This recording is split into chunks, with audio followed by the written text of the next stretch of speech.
Y'all know what it is. MZ Talks Boxing.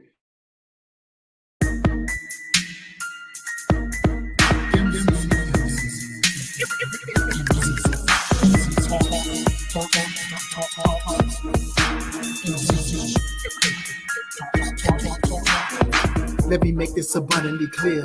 We talk about boxing here. My opinion is winning, but if you ain't feeling it good on your boxing, yeah.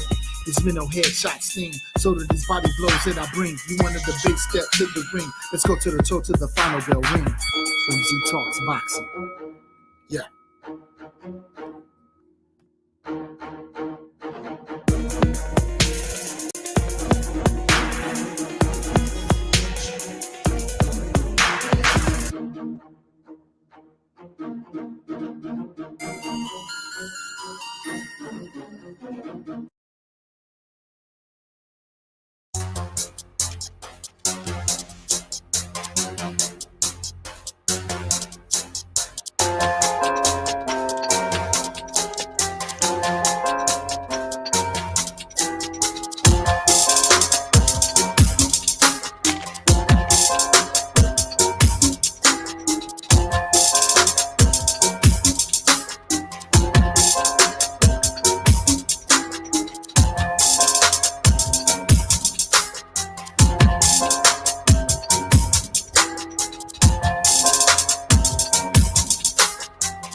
Well, guess we got to get started here.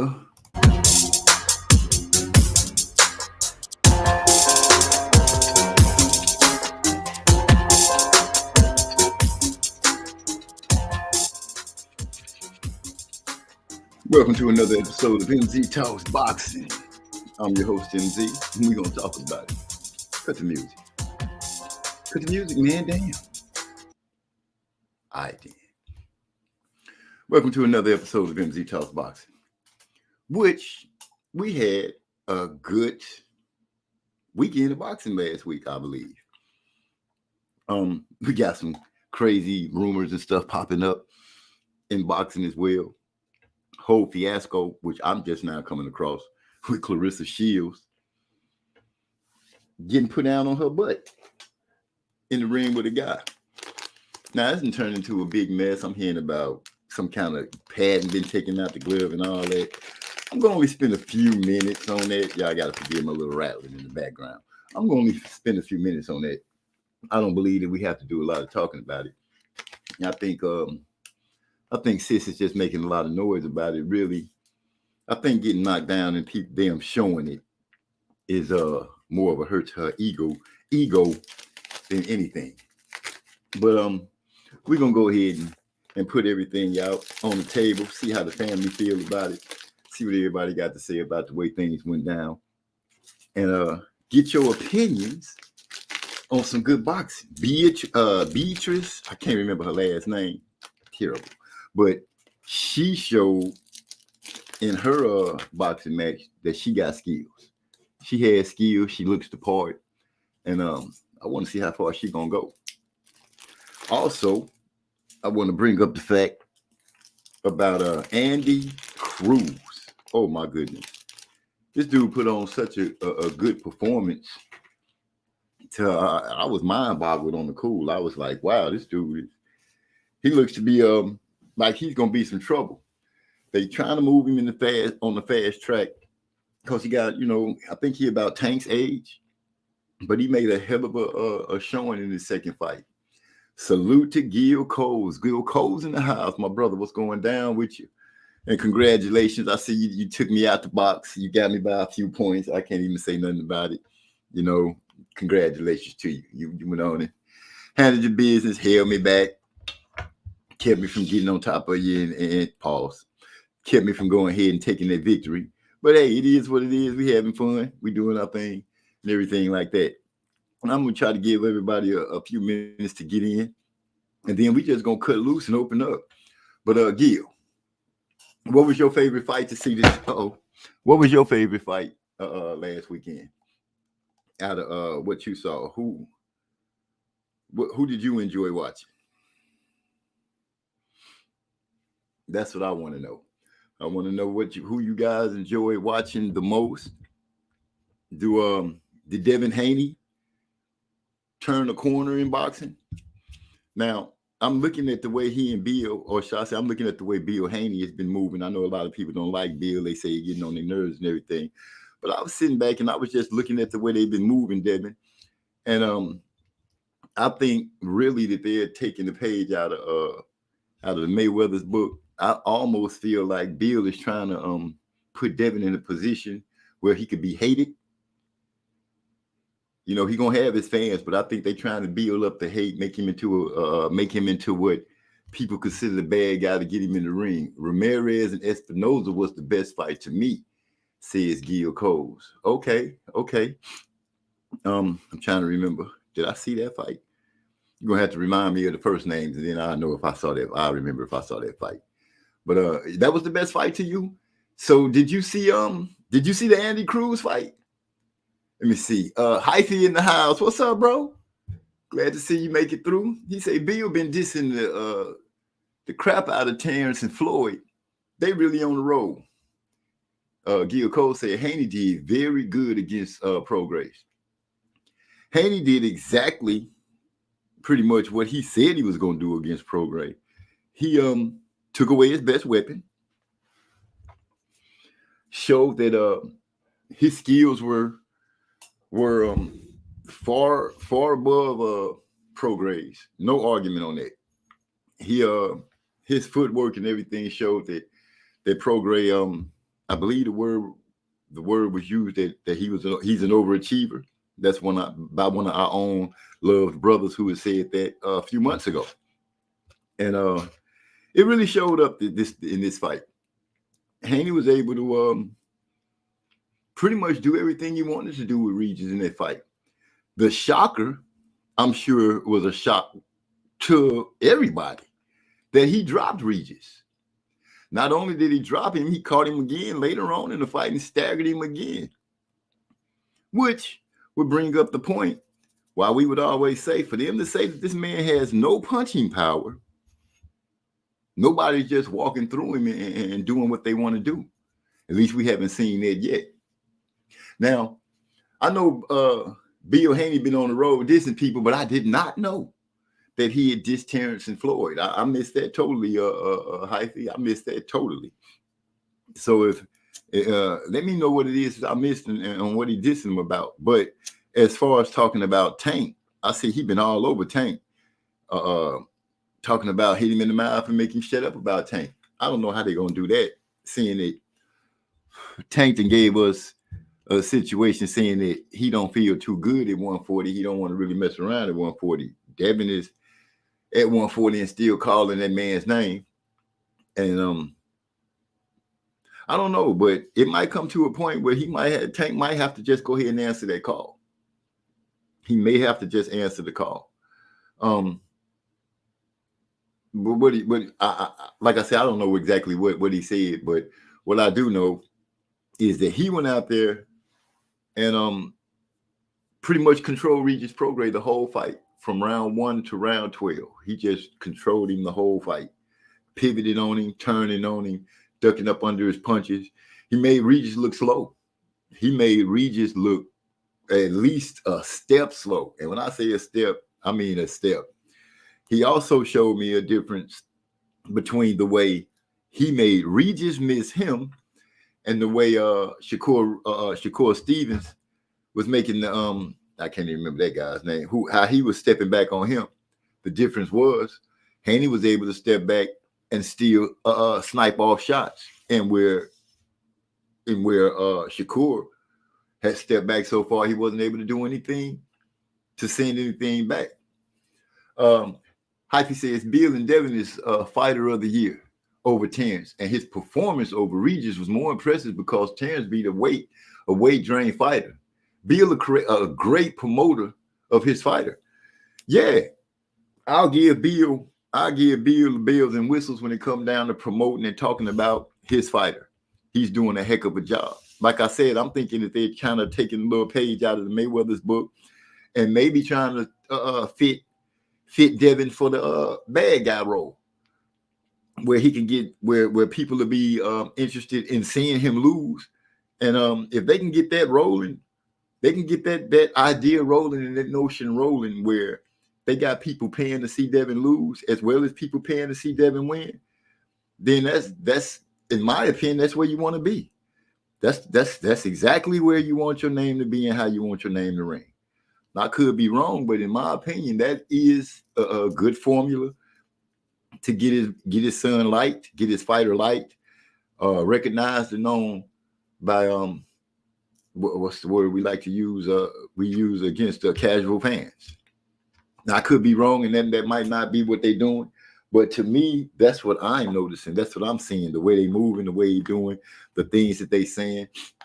I found it kind of surprising. I think Bill, since he is Devin's trainer / promoter or whatever, his name should be looked at a little bit as saying that he is doing something with his son, because you got a 25-year-old that's been undisputed and a two-time champion in 2 different weight divisions. What's his next move? I have no idea. But I am sitting back just watching the landscape to see what they plan on doing with Devin and how they plan on handling his business. I give Regis Prograis a lot of respect for the simple reason this man, after the fight, was big enough to actually say there were some things about Devin that surprised him. Devin's faster than what he thought. Devin has a little, what he say? He has speed power. He got a little pop with his speed. He can walk you into punches, things like that, which I think that's a pretty good compliment to say that a fighter can walk you into punches and surprise you. He also said that Devin was a lot faster than what he thought. He gave Devin his flowers in a loss, which, you don't get too many fighters to do that. You get a lot of fighters, oh, he wasn't faster than what he thought, than what I thought. They blame themselves for a lot of the reasons they lost. Regis, to me, is a stand-up guy, because he said, man, I worked hard for the last 4 months. I put my best in, and it wasn't good enough. That right there is a grown man statement, a true athletic statement from a true athlete. This man, went out there and he gave it up. Hey, the dude was better than me. There's nothing else to say. He said, Hyphy said, I would join you later to explain the critical thing Regis did wrong. Well, honestly, it wasn't that he was doing so much wrong. It was just a lot that he couldn't do. Once Devin realized that he was faster, Regis had to overcome the reach. He also had to overcome the foot speed. And he just wasn't able to do that. He just wasn't able to do that. I heard his corner telling him, dude, you got to do something. You got to step up. You got to follow the triple jab. You got to get in there. Quit standing right in front of this man and just letting him get off on you. But, I guess sometime when you're trying what you're trying, a thing that stuck out the most to me about Regis, though, he was in an interview and they was talking and he said, hey, my coaches are going to tell me what to do, and I'm going to go out there and execute the game plan. Which sounds like a fighter that, hey, if y'all don't tell me what to do, I'm going to pretty much be lost out there in the ring. Which came out to be quite true. You got to be thinking in that ring. You can't just be in there going off of what your coaches is telling you unless you just superly skilled. But for the most part of it, Devin seemed out thinking. Devin was picking good shots, going to the body, coming to the head. Devin looks a lot better at 140 than 135. I will give him that. He looked a lot better at 140 than 135. I see that the way they worked him out and trying to build his body up, you can see that they didn't go too heavy on the top or too heavy on the bottom. It looked like they balancing it out pretty good. I understand that a lot of your strength come from your legs, your hips, so you can drive. Even with punching, you got to have that good foundation, that base. And Devin looks to starting to be getting a little thick in the hip. thick in the thighs and stuff, I was looking at him saying, "Man, this Devin is kind of thick down, from the waist low." And I ain't finna keep saying pause because y'all know ain't nothing about that gay. I'm just saying the man seems to be on the right trail and trying to build himself up. Now at 140, there is some nice fights at 140. I would like to see Devin go ahead and settle in 140 and see what he can do before they just jump into the what's the word? Till they just fully jump into trying to go to 140 and mess with those guys. Say Alexander Zayas got a 5th round knockout, got a 5th round KO too. Okay, just jumped a little bit. Okay, Gil, I feel you on that one. MZ, we need one recent store story just to fully warm us up, please. We too old to be saying pause. You right, Gil Cole, we are. Let me see. Do I have anything? Oh, major is going on at the store. Not major at the store, but there's been some crazy things going around the store for real. I'm in a new neighborhood, which is cool. I see a lot of more Spanish people than I do from the other store. I was in a black neighborhood. I'm in a Spanish neighborhood now. Things are a little different, but still the same. They come at you. You see the same bullshit, just different faces on the players. Let me put it like that. Let me just put it like that. You got people in the new neighborhood that I'm in now. They like to run. They try to go in the bathroom. It's like, oh, I just need to use the bathroom. Look, the bathroom is for people who got some money. First of all, you can't just be running in here. They try to run in there, grab some stuff, go in the bathroom, eat. I done caught a motherfucker in there trying to roll up some weed. Dude, you got to go. You got to go. But as far as just being super crazy, hyphy, ain't nothing really too crazy going on over there in the Spanish neighborhood. They pretty cool over there. I'm enjoying working over there. Except for the, you got the women that be coming in there, they half dressed, stuff like that. It's a lot of not women in dresses too that come through those stores. I see a lot of that. But it is what it is. Back to boxing. Ever caught somebody putting candy bars in a drink cup? No, Gil Coles. What they do with their drink cups, they try to come in, they go over there by the soda machine, grab them a cup, get them some ice. They walk around like they're walking up and down the aisles as if they got a full cup. Now check this. They ease over to the beer cooler, try to grab them a beer, bust it open, pour the beer in the cup, and leave the beer can hid behind chips or something, and then walk up like, oh, I just got a soda. And they want to pay $1 something for a soda when it's a beer. And I can't tell you how they look crazy when you say, man, that's beer in that cup. Oh, no. Take the top off. Man, that's straight beer right there. What are you doing? You done opened up a beer and then you trying to drink. Joseph Brown, my brother in the house, he say, salute MZ and all Negroes in the chat. My brother, I missed you at 5:00, but I'm sure we'll get it together. We'll get it together. I'm just letting people know how these people, how some of the customers come into the store, fill up their drink cups with beer, and then try to walk out with a beer for $1.28. When our cheapest beer is, $1.98? They owe me some money. So yeah, we all on it. But as I was saying, my boy Devin Haney, he went out there and just straight picked Regis Prograis apart. But Regis, he lost nobly. I'll say that. He lost nobly. He didn't cry, didn't complain. He just said that, hey, I wasn't good enough. I worked as hard as I could and it wasn't enough. Devin was faster than me. He was faster on foot and everything. Devin's defense was decent too. He did not let Regis get off at all in that fight.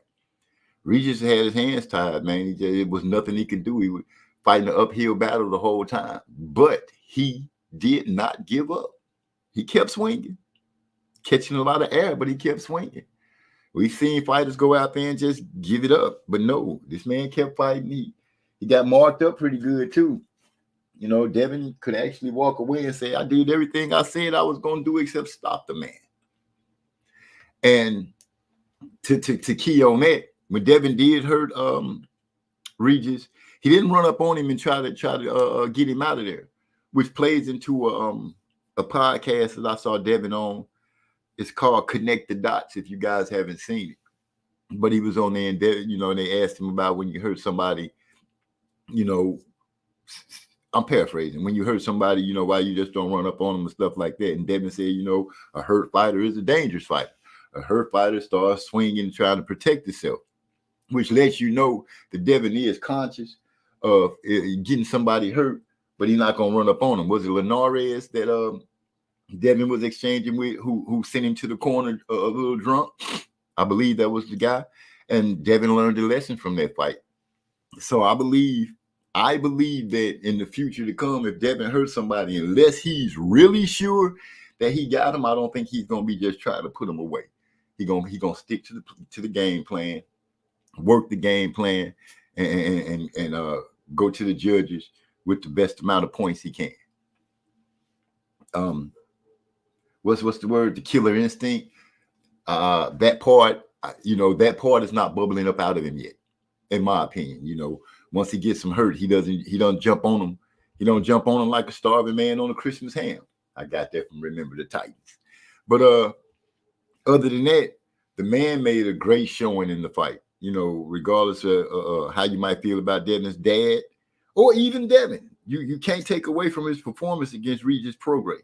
And I don't want to hear people saying, oh, that was just Regis. We knew Regis was slow. We knew Regis was this. We knew Regis was that. Regis was a champion for the second time. He's a two-time champion. Not a man is saying he's on the verge to try to become a three-time champion.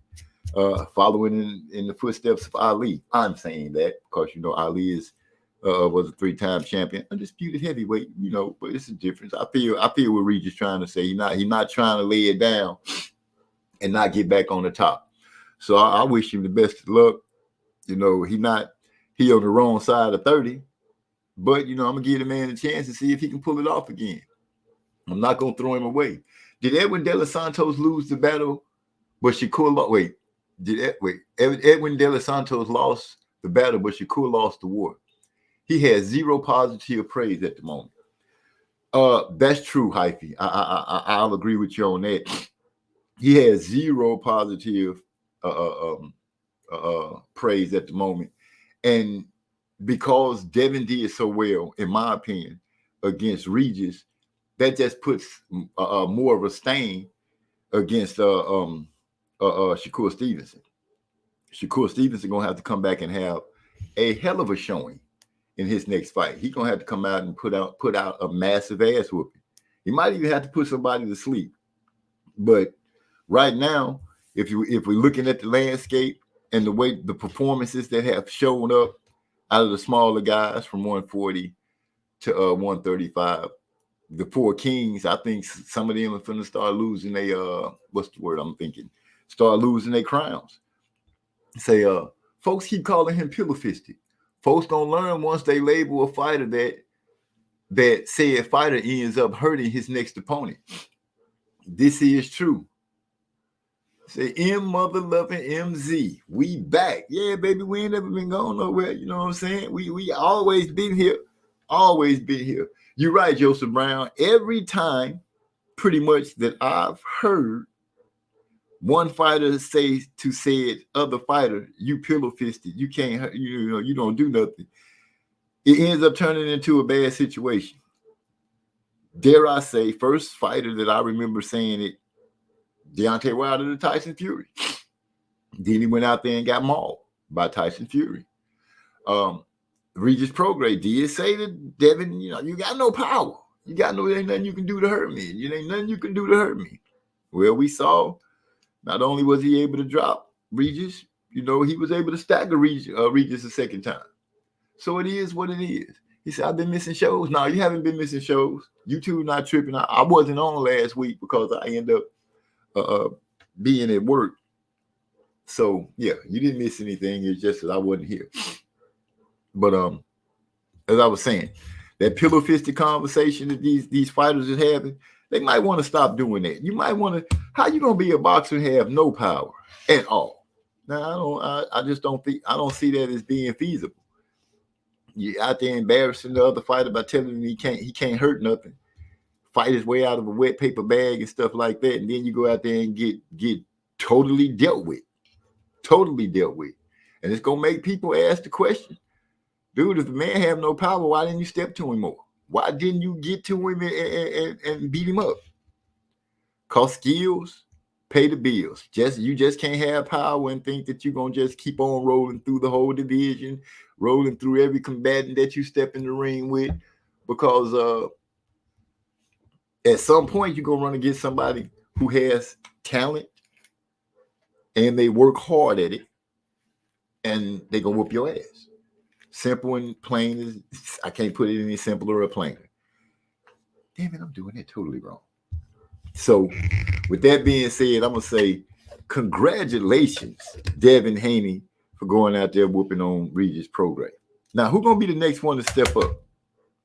I'm hearing that they already calling for Devin to fight against what's the guy's name that's in there mauling people? Ain't Matisse? My boy Matisse at 140. Am I Matisse say at 140 or Matisse? I'm saying it wrong, but I know that dude that can fight is at 140. Now I don't really want to see Devin talking about I'm going up to 147 to challenge Mario Barrios. But if he do, I understand. I can kind of understand they reasoning for that. If it's an easy chance for you to get another belt, then I guess that's what they're gonna try to do. But I hope Mario Barrios is sitting there looking, saying, I don't want y'all to think I'm going to be no easy out for y'all. So y'all might well come on with it. Eric I said, well, I'm glad to be back. I'm glad to be back too. Out with the old, in with the new, my Trey X voice. That's my boy Joseph Brown saying, yeah, I guess you can say that, Regis, in my opinion, has nothing to hold his head down about. Here's a guy that started boxing at 17 years old, became a champion. He lost to Josh Taylor. No harm in that, because at the time when he fought Josh Taylor was pretty much the beast in 140 and 140. You can't say he wasn't. Josh was whooping everybody, and he continued his thing against Regis. Regis learned a little bit.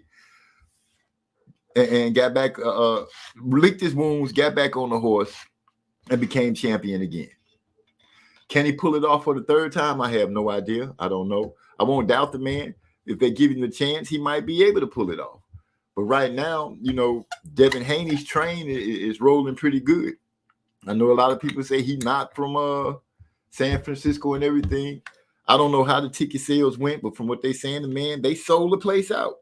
Which shows us that our black fighters can sell fights. I know people gonna come and say that the pay-per-view numbers sucked and all that, and I'm really tired of hearing that. When you see our black fighters fill up a building, and we see them fill up the building, and the first thing somebody want to do is start tearing them down, and say, "Oh, their pay-per-view numbers wasn't good."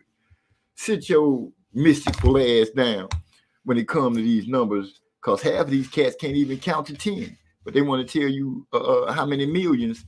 How many pay-per-view buys that somebody sold. If y'all that good and knowing so much about this TV work and stuff, y'all should be doing a hell of a lot better when it comes to these jobs that we're doing. But I'm gonna let that be what it is. Gary and wait. Let me go up. I don't want to miss nothing. Say shout out to Devin, Victor Conte bogus. I think he switched Devin and Andre snack cocktail. Yeah, whatever cocktail Andre had, it didn't work because I'm not going to even do Andre like that. I think Andre just was not set and ready for the much bigger David Benavidez, and he steady pushing, with that big man pressure, emergency mode in my trade. He in emergency mode. You got to put him in emergency mode in order to make those boys act right. But that's what's going down. Say Devin needs to let me see. Gary, dang, he's moving fast now. Gary Antoine Russell should ask to fight Cerebral, which is Matisse. Shakur should request to fight Williams Zepeda. You think so? I would like to see Gary Antoine Russell in the ring with Matisse. That would be a nice fight. High energy, a lot of punches thrown. just going at it. I think that would be a good fight, Hyphy. I really do. Shakur Williams Zepeda. I don't know. Shakur need to come up with something and do something to try to get his get his darlinghood back. Cause right now, you know, people just all over my man. The baby world beater. They don't want to get a baby world beater. No respect. No respect. And that's just not right. I'm not gonna throw that man in the trash. He's still an Olympian. You know, he might not be doing things that we want to see done in the way that we want it done. But at the moment right now, the man is still winning. And you know, you can't really say too much about that. When you win it, you win it. That's what it is. Whether you win by a knockout or win by a decision or win by an ugly decision that people label as running. The man still got the W in his win column, and we can't take that away from him. Hyphy, I see you naming those fighters. So in your opinion, you must feel like Zepeda gonna beat my boy, the baby world beater. I don't know how you feel about Matisse against Antoine Russell. That's gonna be a hell of a knock. We got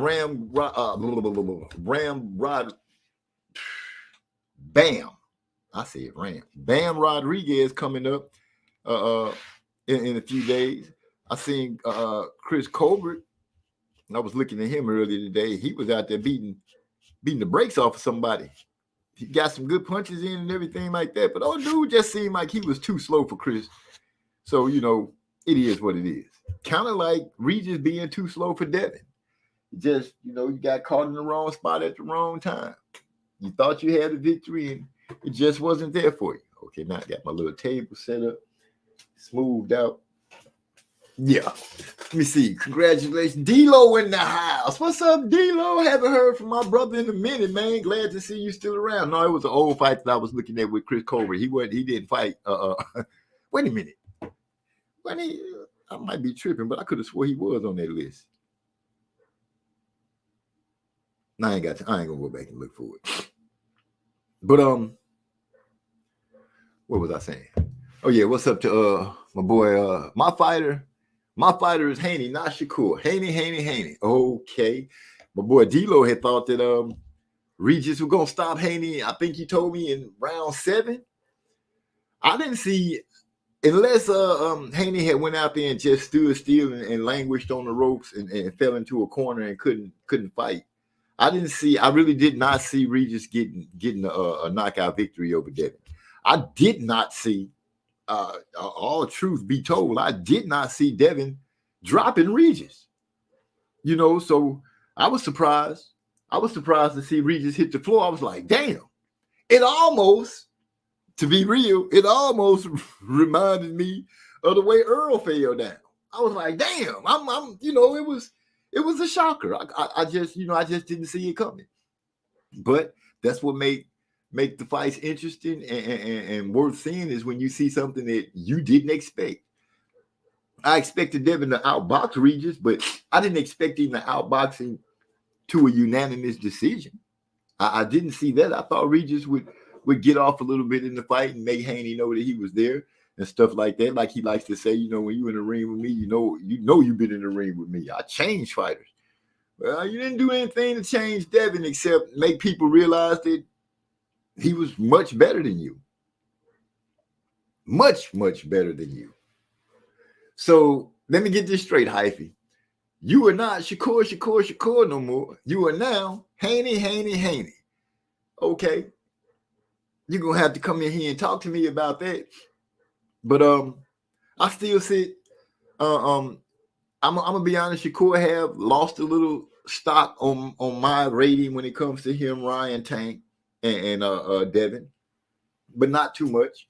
Ryan, just to speak on Ryan, when we saw him fight, there is something that I remember telling you guys when I saw he and Rolly in their sparring match, how Ryan likes to turn his back when he gets punched hard. Big bro in the house. What's up, man?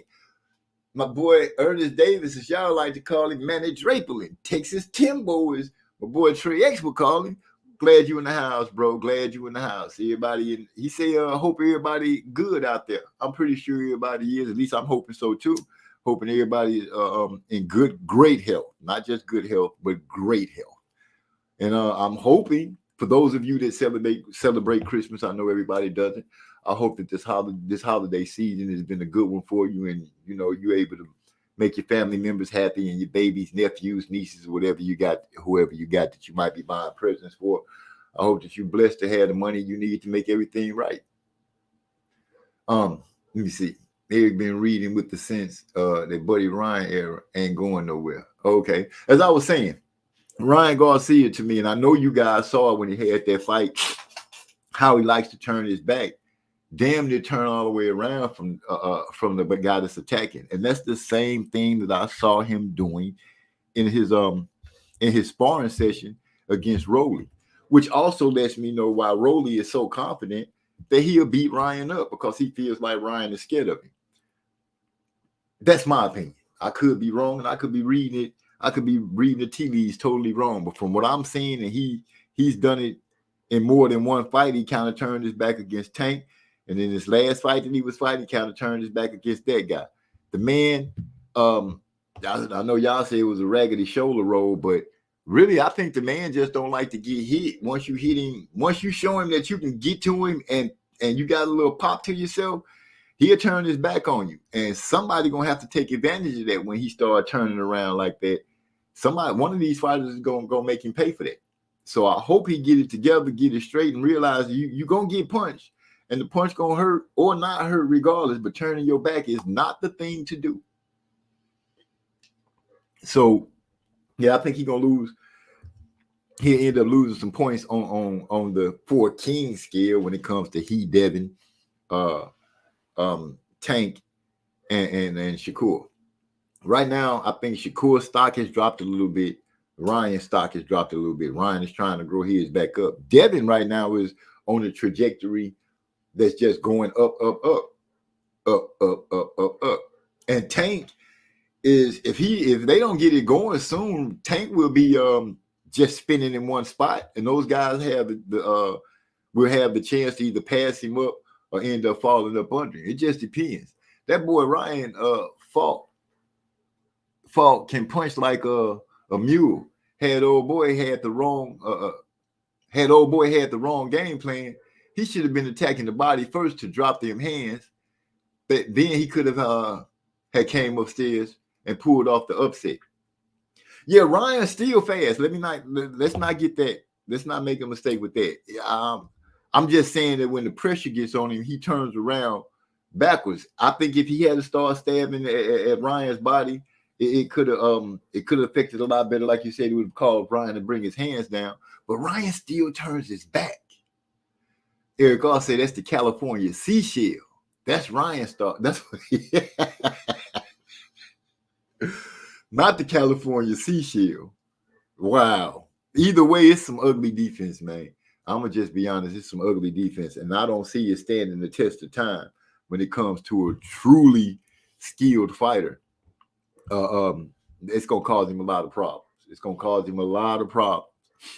But right now, all I can say is, I'm giving Devin Haney all the kudos he can get. Give him all the flowers that he deserves. His name should be spoke on a little better. Him beating Regis Prograis, I think that's a good win. I think people are satisfied with that win. You can't really too much complain about it, especially after seeing what the last few small guys have done. Shakur, as people say, kind of stunk it up because it wasn't a good fight. He made it a snooze fest. Devin has already passed Tank in accomplishment, but that doesn't matter to Tank one bit. You're right, Joseph Brown. They still talking about Tank ain't fighting for belts. He fighting for money. Well, at some point, you're going to have to realize that ain't nobody going to be saying, oh, Tank was whooping people's ass and he was making all that money. They don't care about that. Right now, what I'm hearing people complaining about is saying Tank not even the real champion. He got the little belt, the regular champion. Devin had all the real hardware at 135. So when it comes down to it, yeah, Devin has already passed Tank because he's been undisputed. Tank hasn't. They both won a belt. I think Tank's belts are like a secondary belt at 135 and 140, but he has done it. He beat Mario Barrios and stuff like that. But now it's actually time to start seeing Tank dance with the upper crowd in these fighters. You know what I'm saying? It's time to start seeing these boys mix it up and try to get rid of this. Our black fighters can't sell, because that's bull crap. I think they can sell, and they put on good fights. Earl Spence and Terrence Crawford, even though Earl didn't show up physically and skillfully, he showed up physically because he took a good beating. But at the same point, it was a fight that people was like, damn, Terrence Crawford showed off. I won't go as far as Bill Haney and say that Devin's performance was better, way better than Terrence Crawford's, because Earl was depleted. I'm not even going to put that out like that. I'm going to just say Devin beat a good Regis Prograis. Prograis said he was feeling good. He was ready to go. He was set for war. He was going, I'm going to hurt that little boy. You know, it's a lot. Sometimes I think you should just stick to the script, talk your talk, but, be prepared for what happens after. Be prepared for what happens after. You get your ass whooped. I can't help but say, my boy Regis lost with dignity. He made no excuses. He went out there, he gave the man his flowers and let it be known, hey, the better man won tonight. And I salute him for that. Totally salute him for that. Now, I want to know, I know Hyphy's still listening, what y'all think Andy Cruz going to do, man? How many fights should Andy Cruz have? Do you think they should make Andy Cruz have to have before he gets a chance to start dealing with those boys that's supposed to be at the top? Because seeing what I saw the other night, I think he's pretty much ready. I think that man is ready for anybody in that division. I think he's going to be a problem. He would be a problem right now today. If I'm wrong, please tell me. But I don't think I'm wrong. I think that boy is smooth. Did you see the performance that he put on? He was foot feint, head feint. He was letting his hands go upstairs and downstairs. He literally just picked that man apart. I mean, picked him apart. Old boy was he was game, just not game enough. That boy Cruz was just putting his hands all over him. Devin has a Sandor Martin possible mandatory coming up. Oh, really? Him and Martin, huh? Well, if Devin, from what I can tell, his team put together a nice game plan. They knew exactly what Regis was going to bring to the table. They knew how to set it up where Regis couldn't get off. I noticed that Regis is, oh man, when we say he's slow of foot, it's like he was in mud. He was walking through mud or thick sand trying to deal with Devin. These guys got to start working on some things, and I'm gonna be the first to say it. I understand Regis started at age 17, and he accomplished a lot from 17 till now. But these guys are dealing with these young men that got started as kids and just steadily going. I'm starting to see, hey, you might get into boxing late and you might make a little noise, but at some point you're gonna run across that. You're gonna run across that one that is not happening.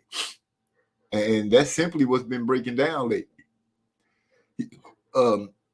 Eric R said, I like he gave Devin his power respect, saved Devin the embarrassment from coming in his locker and asking how hard did I hit. Well, when he did that, that's a youngster coming in doing, he want to know. I think it's Andy Cruz is ready for a contender right now. That's what my boy Joseph Brown said. And from seeing the way he performed, I have to agree with him.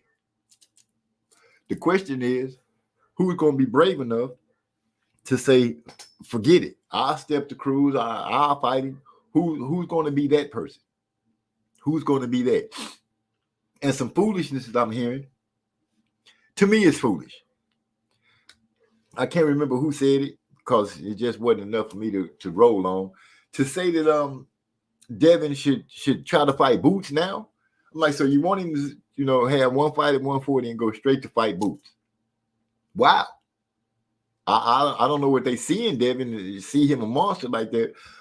But I'm not going to say that I think he's quite ready for Boots yet. I don't think he's quite ready for the 140-pound division quite yet. I don't think so. Now, I could be wrong, but I'm just not seeing that right now. I think the move to 140, I think they should go ahead and acclimate fully at 140. Find somebody other than Regis that people would really gravitate to, because Regis was, to me, the table setting. He was the table set. If Devin can get past Regis, then we can start having some conversations with some of the other champions at 140, because there are some other champions at 140. Regis wasn't the only lone survivor. So,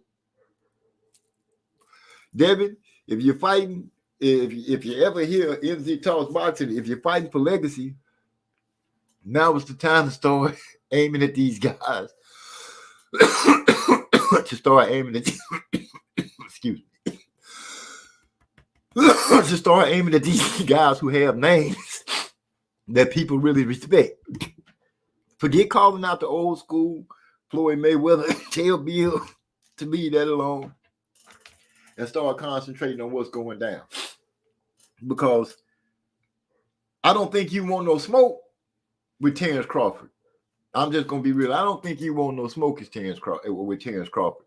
So throwing his name out there, to me, talking about, you know, his win over Earl, because they tried to, you know, Bill diminished his win against Earl Spence. And y'all know how much of an Earl Spence fan I am, but I don't think that was the right move. I wouldn't diminish Crawford's win over Earl because my son went out there and did, if you say a similar job, he just didn't get the stoppage.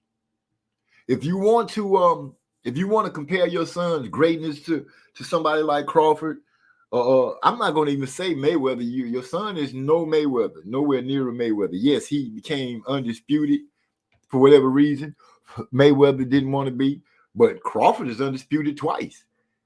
Quit barking up that tree before somebody mess around and say, let's do it, and then y'all have to, you have to shit to get off the pot. Excuse my French, but that's what it is. You're going to have to do something. Leave that alone, Haney, Bill, because it ain't Devin that said that. That came out of his dad's mouth. Some things you can say, some things you shouldn't. Let that go, Bill, and stay focused on these guys that's supposed to be, that you need to be facing with. Devin, Joseph Brown said, Devin is excellent at distance. His jab and anticipation of coming fire is becoming elite. If he learns how to be excellent in the pocket and improve on the inside, he will be a complete fighter. Pay-per-view. Okay. Mentioning Boots was weak. I want to hear talks of Undisputed at 140. I agree with you on that. Joseph Brown, great point. Devin does seem to have mastered the distance with his jab and having distance.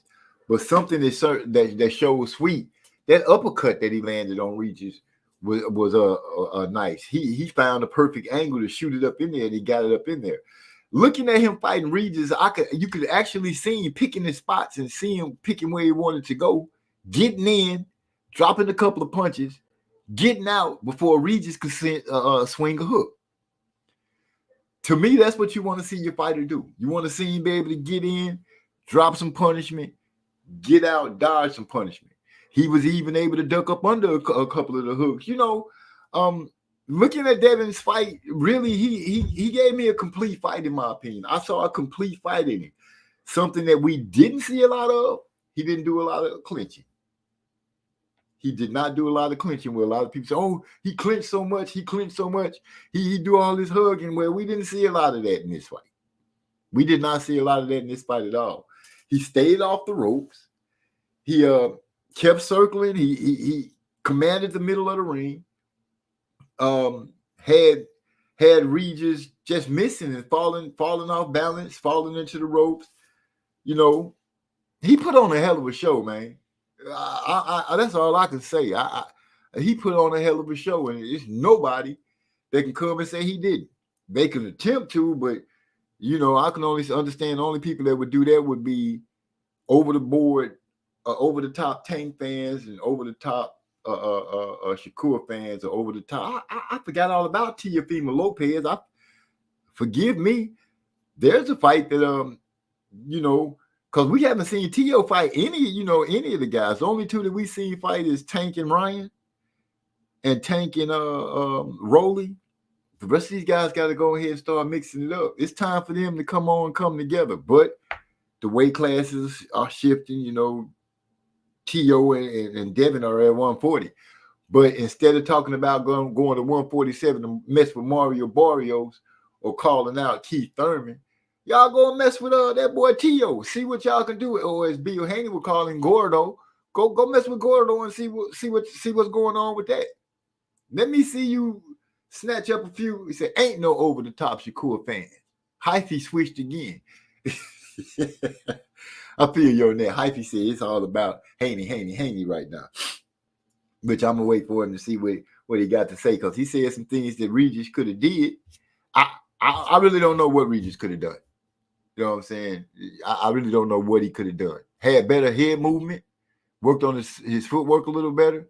Those are two things he could have done that I think would have helped him a lot. Can't say it would have won him the fight, but I'm pretty sure it would have helped him a lot. Right now, that performance that Devin put on him was just so far between the two that it's not a lot that I can say that Regis could have done that would have helped him win that fight. Now, if you could think of something that would have helped him, feel free to put it in. AB09 in the house. That's Armin Brown. What's up, sis? How you doing? She said, hey, MZ, chat moms, happy holidays. Happy holiday to you too, sis. And I see you still holding it down in the Champ Ross. I've been hanging around in the 20s for whatever reason. I just can't get off of there. But y'all, congratulations to you. My hat goes off to you. Keep it up, sis, because it's almost over. Keep it up. Great job. Now, where was I? Yeah. If it's something that you feel Regis could have did, like I said, put it in the chat. Help me understand what it is that he could have did. Because as far as I know, he couldn't keep up with the footwork. When Devin wanted to move around, you could literally see Regis stop, then have to start up again. Stop, then have to start up again. He was planted. Tio has the Ring Magazine belt, which gives the title of best in the division because he beat the man. Well, that would be in my opinion, that would be a great aim to go after Tio. Let's go. Let's see. I would like to see Devin and Tio go at it. I would like to see them go at it. I would like to hear that bravado that go between them, the dads, because they're gonna be talking that noise. Both of their dads got mouthpieces. Tio dad got a mouthpiece. Bill Haney got a mouthpiece. I think the build-up would be great. Just as good as the one between Haney and Rougarou. They had a great build-up to the fight. It was a lot of bravado going on in that before that fight, and I enjoyed it. You know what I'm saying? So, yeah, Tio and Devin. I think that would be a good fight. I would like to see that fight happen. You know what I'm saying? Forget all this old conversation about these fights that y'all know not going to happen. Because right now, I think Bill is saying, oh, well, we free right now and Tank's free. But unless you figure out a way to really get up under Tank's skin, Tank ain't trying to hear y'all, man. He not trying to hear y'all. Y'all going to have to probably end up fighting at a catch weight. That's my opinion. Right now, like somebody said earlier, Tank not even fighting for belts. He's not even giving the belts no thoughts right now. His mind is about how much money I'm gonna make in each fight, and that be that. Eric gonna say Tio versus Devin. I want to see that fight more than Tank. I'd pay for that. That's a question that I also want to bring up.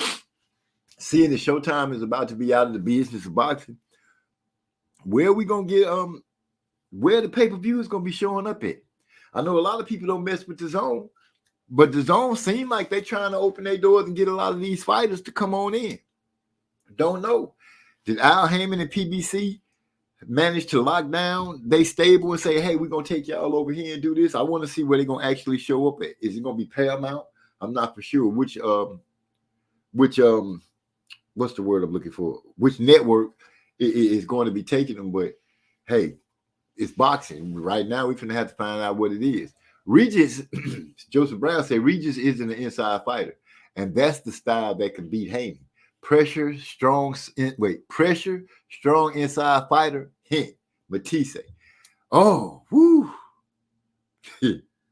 I seen how that dude fight. And I like how he fights. I really do. And Devin would have to pull out, he would have to pull the stops out. He would have to be masterclass boxer for real in that fight. He'd have to be on point. He'd have to pivot. He'd have to keep that distance. He'd have to stab to the body, get around the guard, go up the middle, get between the guard. He would have to be damn near perfect. That's if Matisse comes in there. Matias comes in there and he's 100% on point. You know, that would be a hell of a barn burner. But yeah, Devin would have to, dare I say, he would have to probably fight in emergency mode. As our brother Trey X would say, he would have to fight in emergency mode because that Matias dude is dangerous. And he does go to the body. And he does bring constant pressure. And he lets his hands go. So that's going to be something. And then we got Sonny Edwards and Bam Bam Rodriguez coming up. Yeah, that's the fight that I was talking about. You know, Trey's favorite fighter, that boy coming to represent Texas. Bam Bam Rodriguez. You know, he gonna represent the Lone Star State, man. He gonna represent the Lone Star State. But I have to say the best performances last weekend, Devin Haney and Andy Cruz.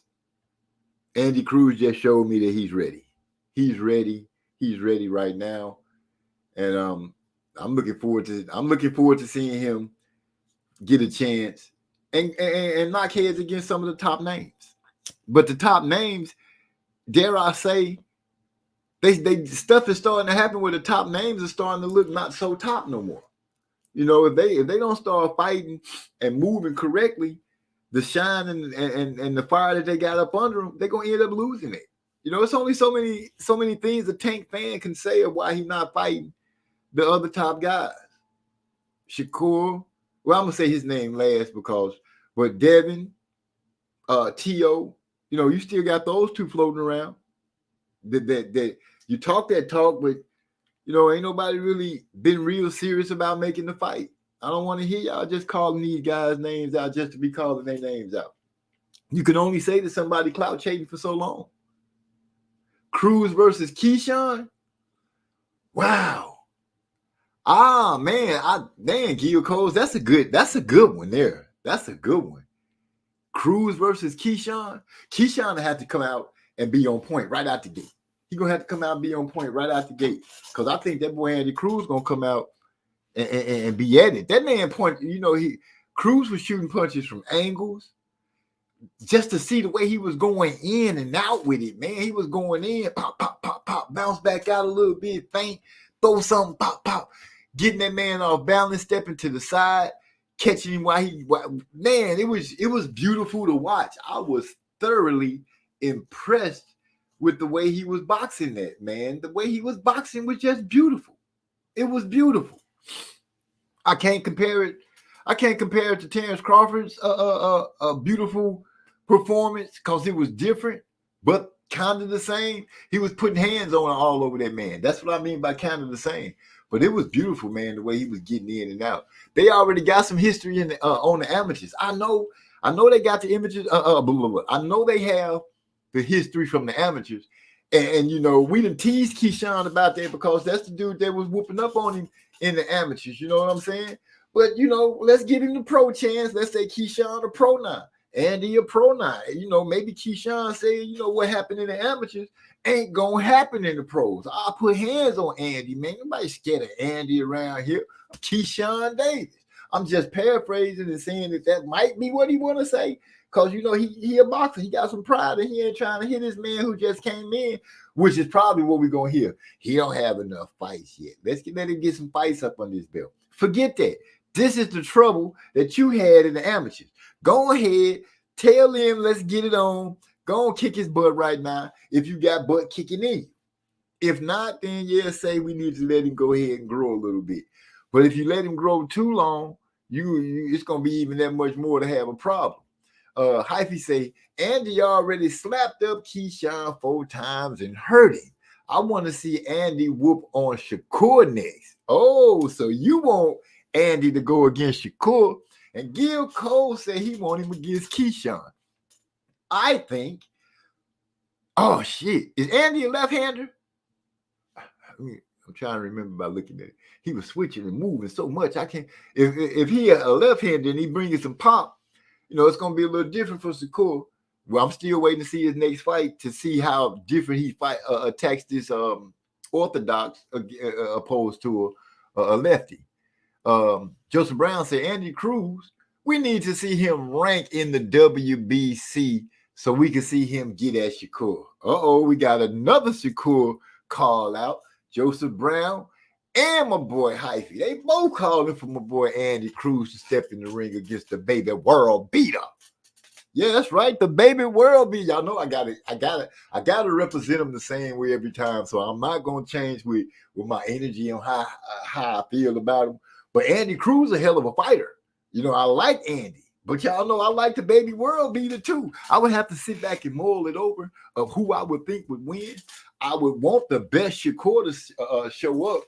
The guy that I think he got in him. But like I said, the last fight kind of diminished that a lot. And Andy Cruz' last fight really, I hope, opened up a lot of eyes to see that the young man got skills. He got some skills, and it's going to be a problem. I think he'll be a problem for anybody. But I don't want to make that statement too fast because there's been a few times that we said somebody would be a problem, and then they running there and find out that they are not the problem. The person that they're running into is the problem. But right now, like I said, the way these guys are carrying themselves and acting, it's easy for people to say, hey, man, you know, maybe he's not what I'm thinking he is. I'm not one of those people. I'm still giving Shakur his credit. I got to say, you're only as good as your last fight, so that's what it is. But, yeah, Andy Cruz, Keyshawn, Andy Cruz, Shakur. Oh, wait. We got a new one in here. Andy Cruz is a super 5 on the page. Not a super 5. I didn't even know they had a super 5.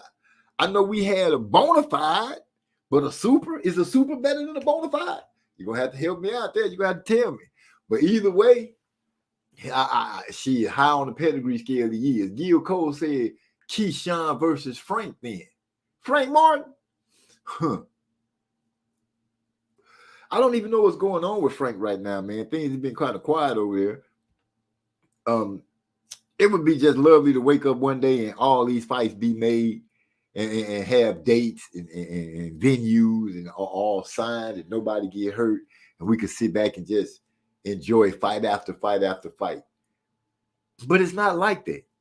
Are y'all going to follow boxing if it goes to Paramount? Are you guys going to follow boxing if it ends up mainly on DAZN? We have some decisions to make because some of us has talked real crazy about DAZN. And if DAZN end up with most of the fights, what are we going to do? You know what I'm saying? What are we going to do? Keyshawn versus Frank Martin. No, Gil Cole, let's not change Keyshawn because we ain't been hearing nothing from Frank. Even though, you know, I like Frank, but we ain't been hearing nothing from Frank. I did see Keyshawn running his mouth a little bit. But Andy Cruz, who's going to be the one to step in front of the Cruz missile and show us that he's not what we think he is? Gil Cole said, I got Amazon Prime. My wife got it too, so that's already hands down. If boxing ends up over there, I'm already there. At least my wife is there. You know, baby, can I watch the fight? She gonna say, yeah, no problem anyway. But anyway, quick switch of fighters, but we still on boxing. Andy Cruz is so high up on the pedigree scale, he even slip and fall at a high level. That's a good one right there. That man said he even slips and falls at a high level. That's how high he is on the pedigree scale. Excuse me. Because I know I got the guys that got the quick wit, the jokes that be popping off real quick. So this situation with Claressa Shields, and I'm gonna tell y'all now, y'all know that's my girl. It hurt me. Oh, it hurt me it hurt me so bad when I seen that punch land and she just fell down like that. I was like, what the hell? But do y'all think this man took your pad out of his gloves? I just have to ask because I want to know what my family thinks. I'm like, dang, sit go. My girl just, every time I think about it, I see her just falling back and her legs shooting up in the air. That's not really a picture I ever wanted to see happen to her in the ring, especially not with a guy. You know, it's like, y'all know what I'm saying. Y'all know what I'm saying. Now she's talking about suing people for defamation. But if they say you got knocked down and then the video showed that you got knocked down, how are they wrong? How? I'm just wondering. I don't want to say Claressa lying, and I don't want to say it's a guy that's so weak that he would do such a thing like that. I don't know what the hell is going on, but I did see my girl get put down, and that hurt me. That hurt me. Say, nah, he said Claressa did it to herself because she stayed coming for male fighters. Yeah, I feel you on that. She is the only female fighter that I can recall in memory that's always saying something about what she'd do to some guy. She sparred with guys and this and that, which is cool. You know, I understand the girls got to get some sparring. If they really trying to be tough, they'll jump in the ring with a guy. Who is the question I want to know? They'll jump in the ring with a guy. But I want to know is who dropped the footage? Who put the footage out? That part right there. Eric, I'll say, nah, MZ. He was doing the Lord's work. She needed a little humble pie. Whoa, not the Lord's work. I can't even speak against that. You know what I'm saying? He threw the Lord's hand in it. How can I speak against the Lord's hand? If the Lord wanted Claressa Shields to get knocked down, then she got knocked down. What can I say? Apparently it was written, so it was done. It had to be written somewhere that you're going to eat a punch and you're going to get dropped. And that's that. The firefight that comes after that, I don't know, man. Big bro say, why the pad had to be gone for him to put her on her ass? That's what I'm saying, bro. I'm like, come on. You know, she got to give me something to work with. Right now, you know, she's not giving me nothing to work with. And she'll probably cuss me out because of what I'm saying right now. But that is a legitimate question. Why would a man need to take the pad out of his gloves to spar a woman? And that's not, I'm not disrespecting the women, you know, some of y'all is strong. But let's be honest, if a man decides he gonna get on you, he gonna get on you. There it is. Unless you know some kind of, unless he just some, I don't know. I can't even put it why I would think that he could. All I know is that I looked at the video. I saw her go under and get ready to come up with a hook, but he was hooking too. And his hook got to her a little quicker than her hook got to him. I don't even know if her hook touched him. But what I do know is she went down. Went down, feet shot up in the air. That's all I can say. She's still my girl, though. She's still my girl. I would say, you know, if I was her, I'd be like, fuck it. You know, ain't no need to be embarrassed about that. You know, it's going to be some people that, oh, she got put on her ass. But she got put on her ass by a guy. She in there doing her thing against the guy. But then I started reading and he said she was doing some, I think it was his trainer that spoke on it, said she was like kind of, you know, being a little dirty. Claressa was in there. Claressa was in there trying to bring the smoke. I guess that, you know, I guess that's how, you know, when you, it's so much stuff I could say that I've seen from back in the day with women and men, but I don't really want to bring it up because it could turn into such I'm going to say it anyway. One day I saw this girl and this guy having a fight. She was just a windmilling. I ain't going to say who the guy and girl was. I'm just saying she was windmilling on him. He turned his back. He looked back at her, seeing that her head was down and she was windmilling. He shot a little uppercut. I don't know if he shot the uppercut hard, but it was enough to make old girl stop windmilling, stand straight up, look, and realize that she had made a mistake. I'm just saying. I ain't know, he say, wait, where we at? Okay. I'm going to either say it was Gil Coles or Keith Thurman that leaked the footage. Damn, really? Eric Gar said, I don't know, snitch, just speculation. He said, I ain't no snitch, just speculation. I would have put the footage out if I had it. Dang, Gil Cole. That's how you would have did. You know, I thought sparring was supposed to be sacred. That's between us. What happens in sparring happens in sparring. I ain't going to go out there and say I landed no jabs on you. I ain't going to say I dug to your body. I ain't going to say I knocked you down. I'm just saying we put in some good work. Because right now I can't get the vision out of my head of watching her just fall down with those blue tights on and her legs just go up in the air. I just can't get, and for whatever reason, the video I was watching, they froze it like that. They froze it with her legs up in the V. You know what I'm saying? In the X. You know, she get the X-rays. Yeah, it's a song. X-rays. Let me see your X-rays. Let me stop. Anyway, I'm just saying. Big Bro say she needed that. She needed that. But now she crying. Girl. I think it's the embarrassment more than anything. And once it blows over, I think, you know, hopefully she'll be able to look at it and realize I got dropped by a dude. So what? It's expected that I get dropped by a dude. Me dropping a dude is unexpected, and that's where you're supposed to be, you know, ringing your bells. But I can understand where my brothers and some ladies would say that's what she get, because she talk a lot of junk. She talk a lot of noise. She called out Keith Thurman. You know, she be talking this noise, and sometimes what you let come out your mouth can sour people's opinion against you and sour them against you as well. Now that you've been knocked on your ass, it wasn't a fight, you know, be grateful that it wasn't a fight where you lost belts or took an L in your professional career. It's just something that happened in the gym. Don't even know when it happened in the gym. I don't know when it happened in the gym. It could have been years ago. It could have been yesterday. Really, though, it don't, you know, take it on the chin, sis, and keep it moving.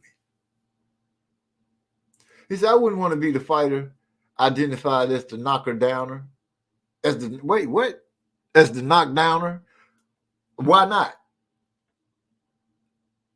Why wouldn't you want to be the guy that they say that's identified as the guy that knocked Claressa Shields down? She in the ring. She a professional boxer. You could believe she was out there trying to punch him, and if she could have knocked him down, she would have. So, hell, if we in there and we sparring and I punched you in the face like Trey X did that girl when they was in sparring, it is what it is. She gonna get the hell punched out of her. Well, I might leave the hell punched in her. I might just punch her a little bit. Girl, get off me, quit playing, because you're trying to be serious and I'm trying to get my work on and you trying to go too far. I don't know what happened, but now I can't get that picture out my head of her just falling back and her legs shooting up in the air. But I got back to Andy Cruz whooping somebody. I'm sorry, Claressa. I had to speak on it because it's a hot topic. I'm sorry. So if you hear it ain't like MZ is ragging on you or nothing. Because MZ is a fan. You my favorite girl fighter. Still. Because it ain't really nothing to brag about. It's more so just a case of what? Finger around and finger around. I feel effing around and effing around. She got dropped in sparring. So what? She needed, but the reason it's so big because I seen a video with her. She was just snapping, you know, talking about the man, and then I seen her talking about suing people. I'm like, why somebody getting sued? Is it more to this situation I don't know about? Why you not suing the dude to take the glove? I mean, the stuff out of his glove. Why sue the people that's speaking on it? That's how you know sometimes, you know, people need to sit back, take a breath and woosah, and let their mind slow down. Because right now it's embarrassing. It's embarrassment and anger because people laughing. Effing around and finding out. I got you. My bad. Effing around and finding out. But that's all it is, really. She just embarrassed and a little upset. And, you know, she not thinking straight. So she talking about suing folks. That's about all. But, to jump out of boxing just for a hot second and come around to football, I understand that the Dallas Cowboys, Joseph Brown, her legs in the air, a lot of dudes' fantasies. I know, bro. I know. And, you know, like I said, that's my favorite fighter. And I hate that she's in a situation like that where people could turn it into memes and all kinds of stuff. They could really have fun with it. But you're right, it's a lot of dudes' fantasies. Anyway, what I want to ask about is, you know, I'm being told that the Dallas Cowboys beat the Eagles. Is that true, anybody? I think I seen a video. Mahomes was running down a tunnel or something. People, they was really, oh my God. Did the brotherly shove not work this week or in that game? Somebody let me know what happened. My team's still hot though. My team, who number one? Let me quit playing. But I did hear that the Cowboys beat the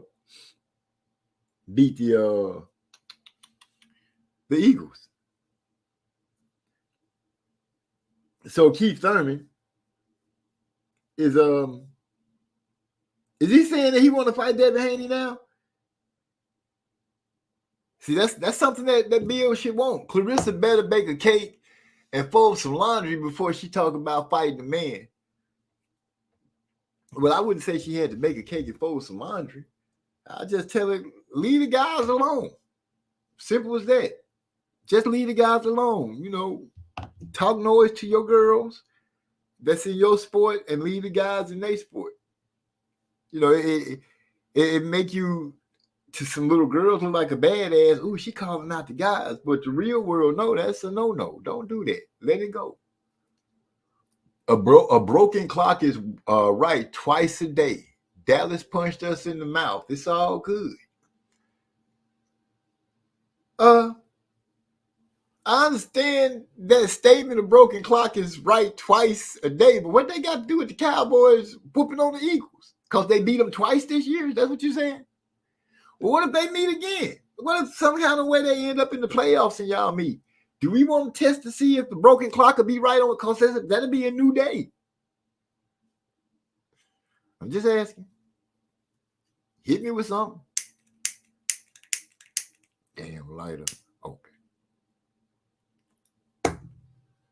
I didn't see any of the football games, but I just had to bring that up because it was burning. You know, I'm in San Antonio. These San Antonians are Dallas Cowboy fans. Oh, it's 1-1. They beat us and we beat them. Okay.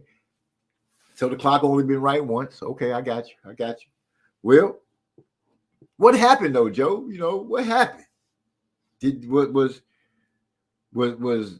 Was Dallas defense just on point? Was they offense smoking? Did they get beat bad? I should have asked that. What was the score? Somebody give me the score. Put the score up. What was the score? Somebody let me know what the score was with the Cowboys and the Eagles. So we break this down. Hey, Beatrice, 33. Whoa. That's 20 points. I don't even know what to say about that, but yeah, they kicked some ass. Did the defense score? Did the offense score? Was it all offense scoring and the defense just stopping y'all? Stopping us? Them? They? I don't know. What pronoun to use right now? Yeah, I know you meant y'all asses. I'm just saying. Beatrice. Somebody help me out with the young lady's name. Beatrice something. She tatted up. I think she from he said, I didn't see it. Turnovers in red zone, 3 of them kill scoring drives. Oh, wow. Yeah, that a turnover in the red zone, dude, you just gave up points. You could at least walked away with 3 when you get to the red zone, at least 3. But to give the ball, that's game suicide, giving up your stuff in the red zone. That's crazy. Unless your defense just step it up so cold, they crush them and get it back for you. But apparently that wasn't happening for the Eagles that day. I'm not shooting no shots or nothing. I'm just going by what I'm hearing and what's being said.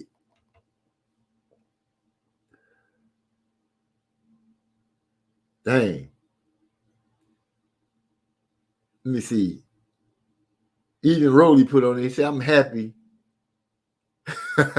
I KO this NFL should have been putting hands on women like that. Roley stupid. Dang, sis. She got put down like that. I just can't get it out of my head.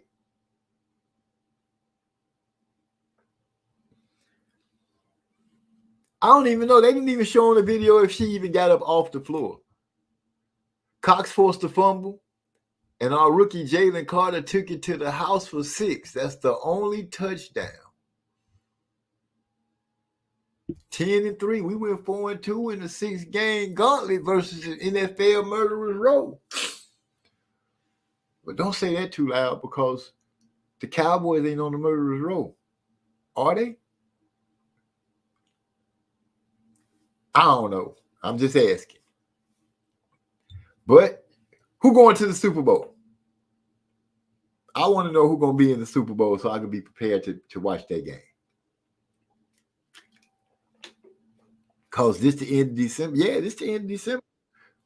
They should be my brother D-Lo coming in the house.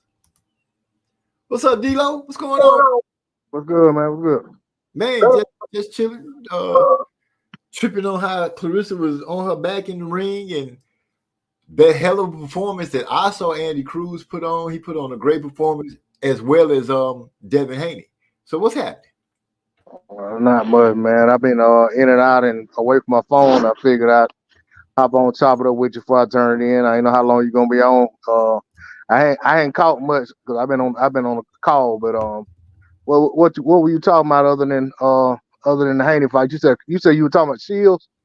We were just speaking on Shields getting dropped and having her fit and threatening. Hey, Shields was laying down like she. It cut you off right before you said she was laying down. Nah, dog, man. It cut you right off and brought you back in while you started laying. How it sound now? Oh, you sound good. I said Shields was laying on the canvas like she was finna get her diaper changed.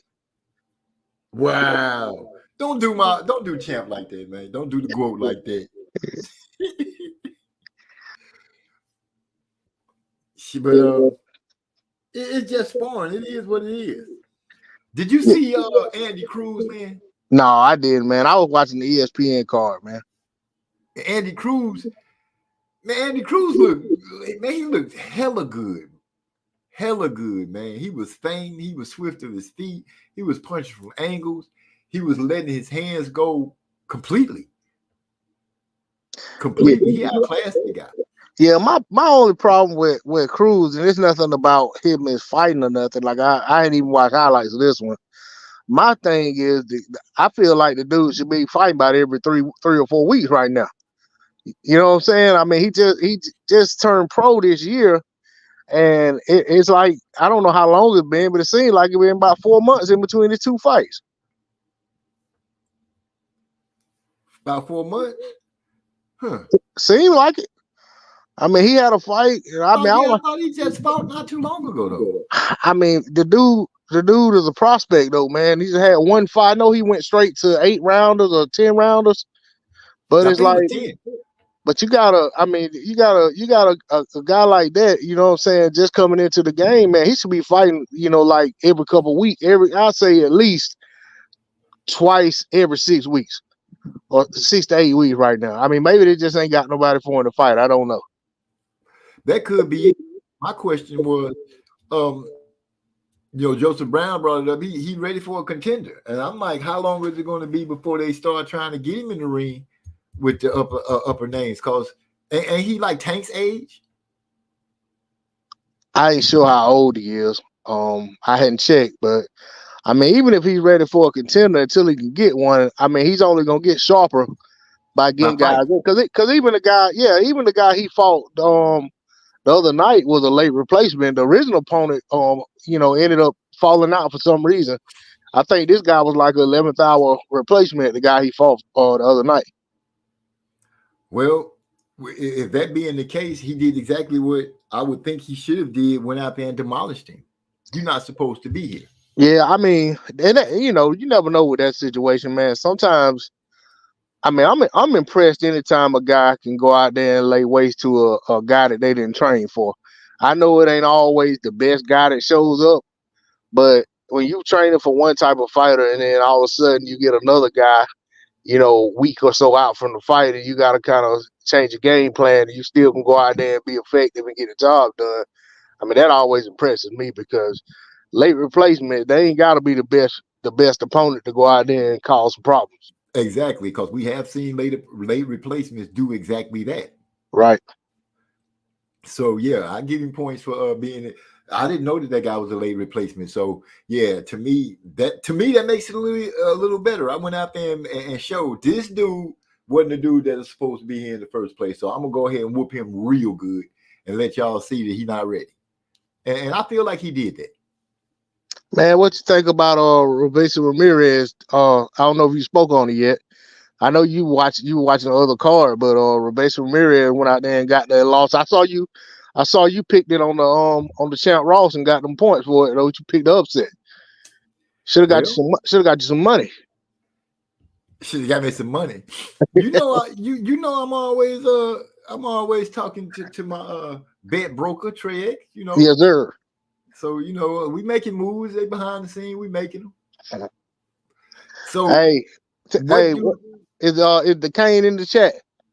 I haven't seen him come through. If he listens to the replay, I want him to know that listen to the playback of his call, him being on the show with you the other week, whenever it was. I was listening to playback at work last week. After hearing that, I don't feel no kind of way shame about my little technical difficulties I be having. Yeah, he was going through it. That's a shot across the bow right there. Shot wide. That thing was rough. Hey, it was a couple times I started to just change the channel. I said, no, wow. I said, it'll straighten up. Joseph Brown answering. He said, Cruz don't need to fight every 6 weeks. He needs to fight the best opponent right now. He adjusted to the pro game. He's 28 and needs to be fast-tracked. Oh, that's Tank's age. Yeah, I mean, that's a fast track one thing, right? Like, okay, if you want to talk about fast track, Keyshawn Davis is being fast track. If you put that boy in straight away with contenders, you talking about like what Lomachenko did. That's beyond being fast track. That's like being hyper track. And maybe he's ready for that. But my thing is, even when you know what I'm saying, Lomachenko came into the game, it's just like I don't remember him being, but then again, Lomachenko was making a lot of money. So maybe he like that because he was getting paid pretty good for somebody who had just came into boxing. But I looked at Andy Cruz when they were showing the purses. I think he made like 60,000 or something. And I ain't pocket watching, but usually when guys making those lower purses, they kind of eager to get back into the ring so they can go ahead and get their bank up. So, right.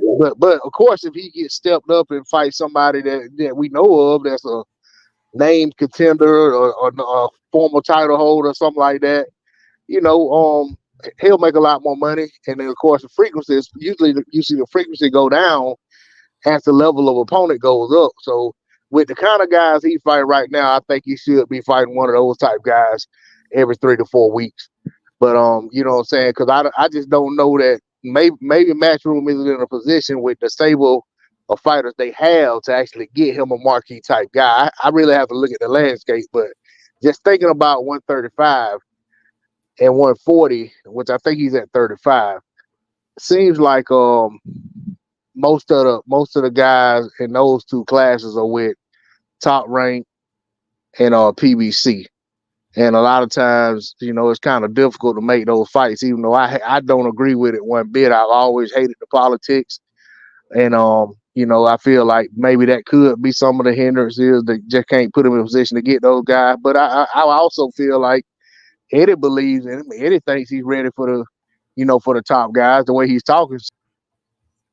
I see him throw something out there and try to negotiate a good fight for him against a top level guy.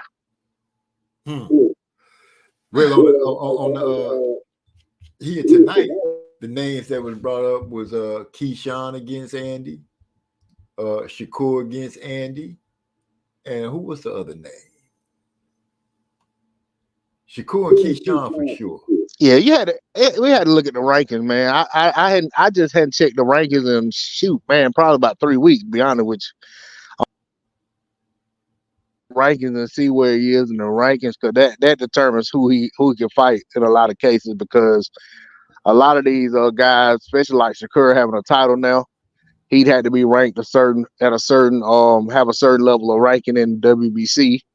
And then you got, you know, other guys, even the ones that are like title contenders, they need to be fighting other guys that are in the rankings, so that they don't, you know what I'm saying, so they can build on their ranking. They're not gonna fight guys that are like outside of the top 20. And I just don't know. But you know, I don't have a problem in any of those fights. I think you know, I think it'd be a good fight for any of them. I think to be honest, Keyshawn, from what I heard, is supposed to be they're revisiting that Pedraza. I think it was Pedraza that he was supposed to fight when he had the failed drug test with marijuana. Right. So I think they rescheduling that fight for, I think, February. Super Bowl. I think it's supposed to be the Super Bowl pre-Super Bowl weekend fight, like maybe on the Friday before the Super Bowl or something like that, or Saturday before the Super Bowl. I think it's that Saturday night. That Saturday night, the Super Bowl on Sunday. I think that's who he's supposed to fight next. You know, Ryan's over there with him, but Ryan fights at 140. And I don't know that they will make that fight. You know, Oscar probably would frown on that. Yeah, I don't know, man. I just don't know where it goes from here. But I'm definitely gonna go back and watch that fight from the other night. I just ain't had time. I had a pretty busy week so far. But I'm gonna go back and see how he looks. I'm pretty sure he looked good. Yeah, he looked real good, man. He looked real good. Yeah. I picked him to get a stoppage, and I think he might have got the guy out of there earlier than what I picked. Yeah, you picked what made you think Regis was gonna knock out Devin in round 7? Yeah, oh man, I ain't gonna say necessarily that I thought that, you know what I'm saying. I kind of looked at where I am in the standings and I took a chance on it, but I felt like he had action that game. You know, if he could get to him, he might be able to hurt him and stop him.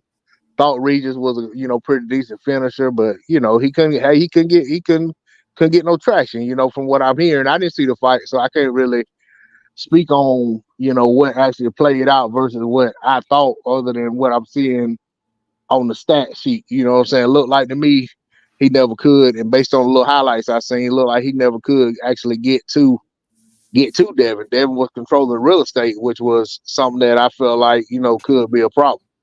And one of the things I don't know if I said it on your channel, but I know I said it in the comment section somewhere, that, you know, Devin could very well, you know, box at distance and control real estate and have an easy night with Regis. But I felt like if he could get caught in the exchange, Regis could potentially hurt him and could get him out of there, you know. But you know, kudos to Devin. I mean, it's boxing, you know what I'm saying? Anything can happen, you know what I'm saying? I mean, I wouldn't have bet money on Devin dropping him. You know what I'm saying? But if I had, I probably would won a little money. That surprised the heck out of me too. I did not see Devin dropping it. I feel like out of the two things happening, I would have felt more confident that Regis would have got a knockout than I would Devin get a knockdown. And Devin got a knockdown early. So, hey, it's boxing. And then, you know, Devin staggered Regis too. Did he? Yeah. He Okay. staggered. Oh, Joseph Brown said, I really don't like that fight for Keyshawn. It does nothing for the Keyshawn development. Trey X in the house. Salute. Pedraza don't do nothing for the development. I mean, that's a step up over everybody Keyshawn done fought thus far. I mean, other than if you look at the other guys that you could say that are like the guy he just fought, I forgot his name. I forgot the kid's name he just fought. I thought that was a pretty good opponent. Of course, the guy he fought before him was good too. I mean, Keyshawn. I mean, to me, Pedraza is right in line with the type of guys he been fighting. He been on a constant climb. The kid hadn't fought anybody with a losing record to date. He been fighting solid opponents. I don't think the level of opposition is the problem. I don't think there's anything wrong with the matchmaking. I think the uneven performances is a Keyshawn Davis thing. That's what I don't like. I don't have any problem with who they'll put him in there with. I think Pedraza's a great opponent for right now for his development.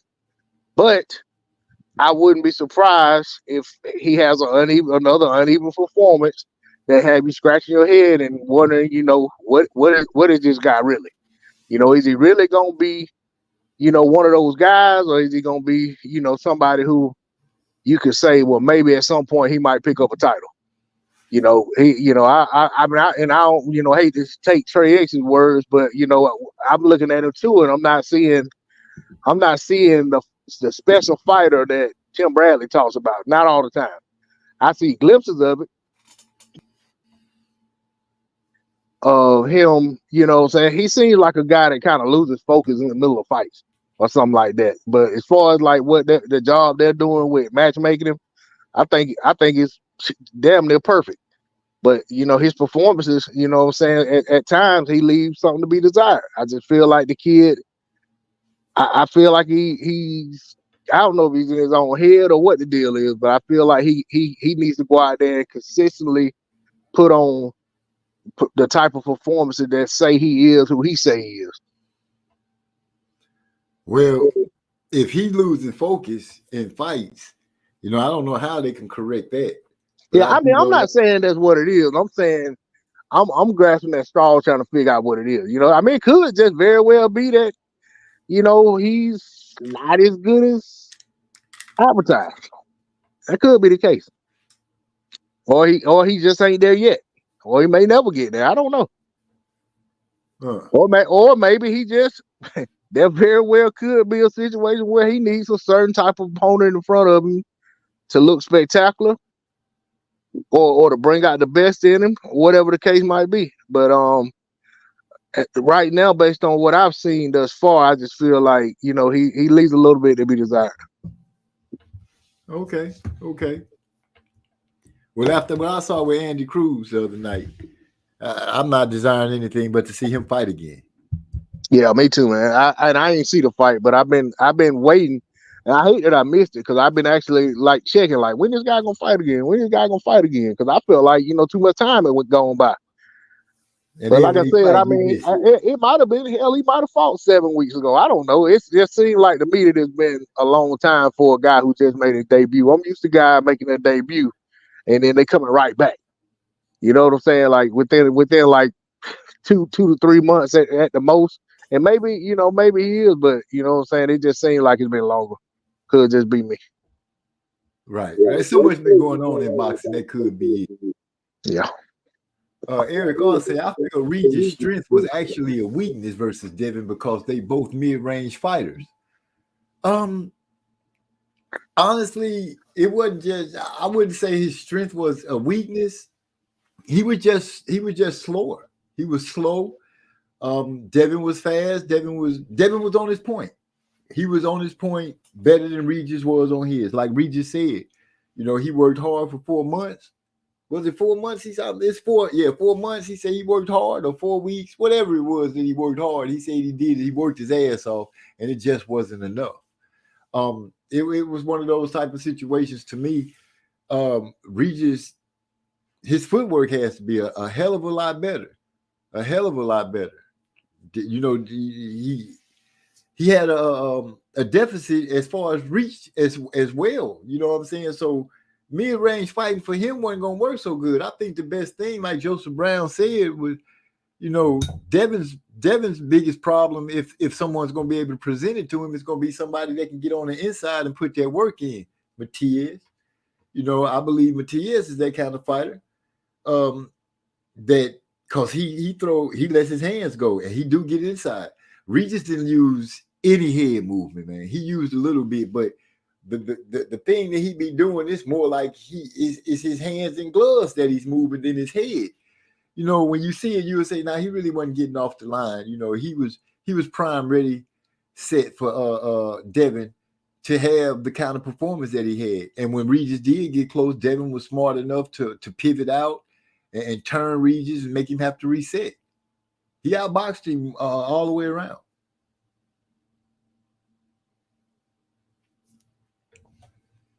And everybody is speaking to our brother Trey X.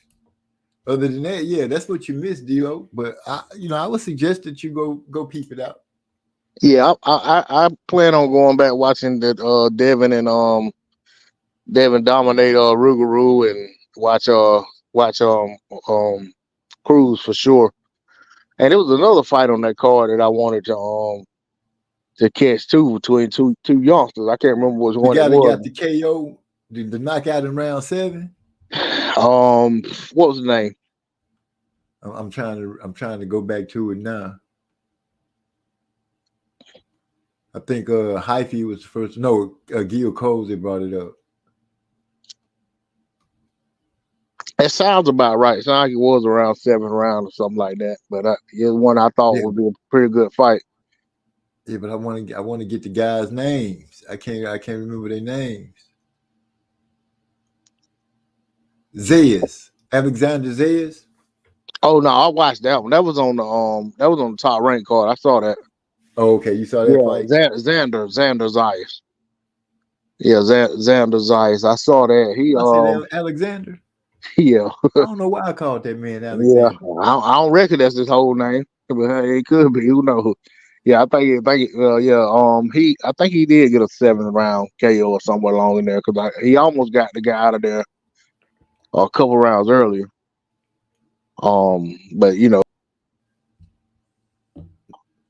he hurt him to the body, and it still took him a couple more rounds to get him out of there.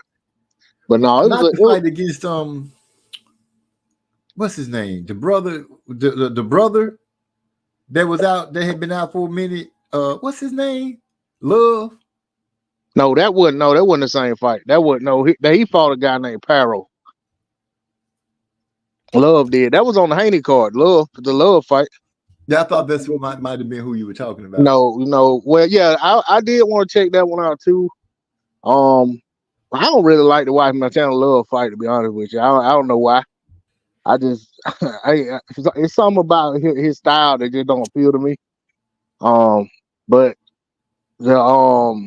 I watch it. Of course, I wouldn't like turn the TV off and come back when he's fighting, but I just wouldn't like stop what I'm doing to go watch a fight. That you know, if he was the main event or something, I probably would. I'd probably be halfway paying attention. But anyway, no, it was some young guys, like some up and comers, that were matched on that Haney card. I wanted to see. Like, I mean, they ain't like no top guys, but I just thought it would be a decent matchup looking at it on paper. I'll go back and see who it was. Okay. Eric Ars tossed in. He says, yeah, that's why I think Devin and Bill missed the mark not fighting Mr. Gary Russell. A fight early in his career. He could have learned a lot of valuable things in that bout. Yeah, I don't know what would have happened. I don't, you know, it's so much unknown to that because Gary would have been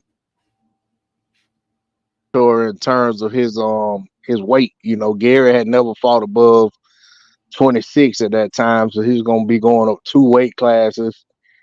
You know what I'm saying? I ain't saying he couldn't have won, but it really would have been a situation where Devin would have got his name on his resume, but then people who didn't want to give him credit wouldn't have because of, you know, you know, the jump up in weight.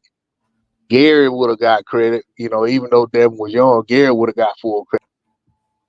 Yeah, I think that's what my thinking is, that Yeah, I I think felt it like is. They was Gary like was that the with one that them. had.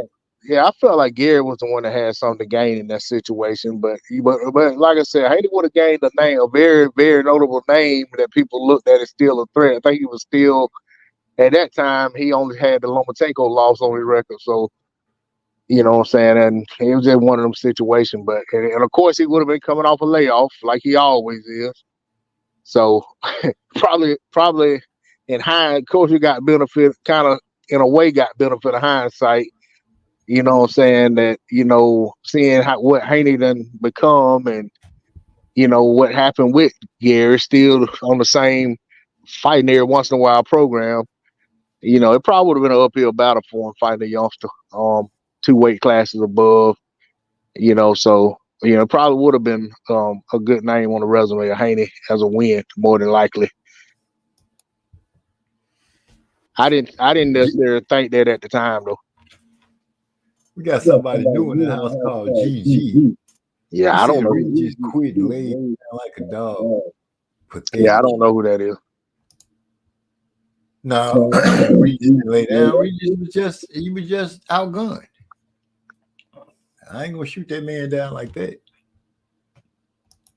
And Yeah. Hey, I was gonna. Oh, go ahead. I'm sorry. Just to let you know that you said that you hope the Kane listen, but if he listen, he gonna have some shots for you because you've been going in and out, and you come back in like it's like you pausing, but you come back in and you right back on what you're talking about. I can get what you're saying. Man, I thought I was doing good. I ain't heard you say nothing about it. I thought everything was copacetic.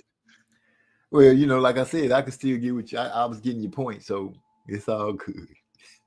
Okay. But yeah, I was gonna say with with Haney, as far as like his next steps, I'd like to see him, I'd like to see him play in the water at 140. I don't want to see him go up to 47 right now. I know he got the frame to do it, and he seemed to have the desires to, but I'd rather see him, mix it up with other guys down there. If it's another champion or if it's some of them contenders, I feel like the division's so deep that it's hard. It's like you could fall into it. So I'd rather see him stay at 140 for a minute. Maybe he could try his hand at becoming undisputed there. Or maybe he could just, get a couple notable wins and go on up to 47 or whatever he wants to do. But I just hate to see him miss out on a handful of good fights and a good weight class, just chasing, a move up to another division. Right. And I spoke on that earlier. We were on there earlier about, forget talking about 147 and Mario Barrios and Keith Thurman there, man. 140 has a lot still at it because we did bring up T.O. is at 140. Yeah, and he got a belt. Yeah, T.O. got a fight lined up though. Don't let T.O. fool you. No, I ain't tripping. I'm just saying, as far as them talking about looking at another division, no, go ahead and acclimate at 140 and see what go down there. Yeah. Yeah, T.O. Rolly champion. Yeah, Matias is in there. There's some fights in there. Yeah, I mean they'll look at the contenders. I mean, you look at Puello. I think he is like, I don't know what that situation is because they kind of did something with him to where they were acting like he was gonna have an opportunity to fight for his belt back once they got all his situation cleared up with the drug testing or whatever. But I ain't heard anything else about that, so I don't know what happened there. But you know what I'm saying? You got him, you got the guy Gary Antoine.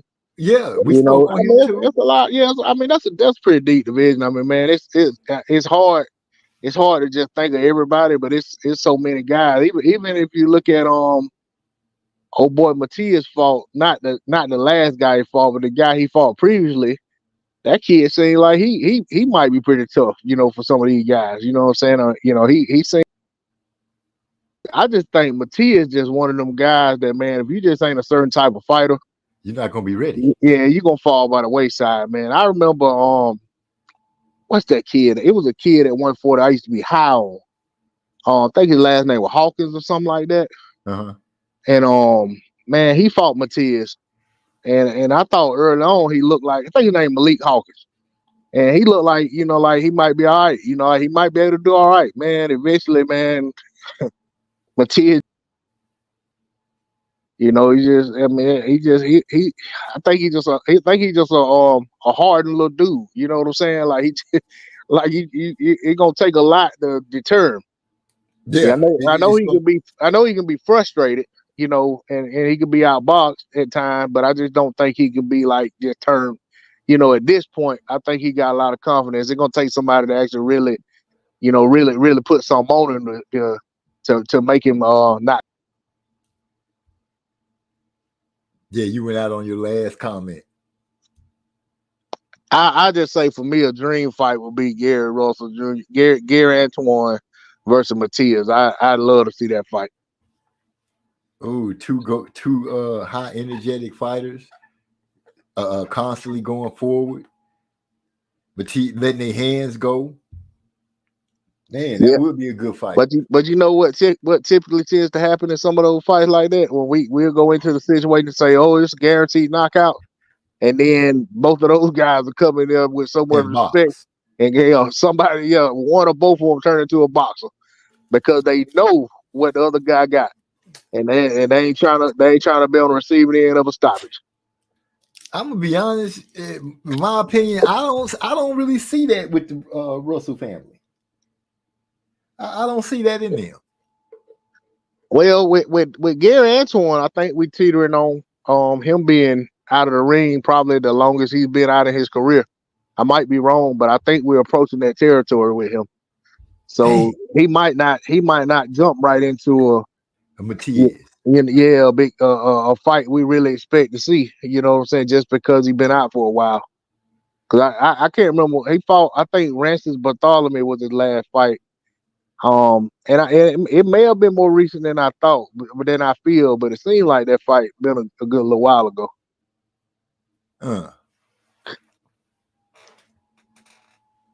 Oh shit.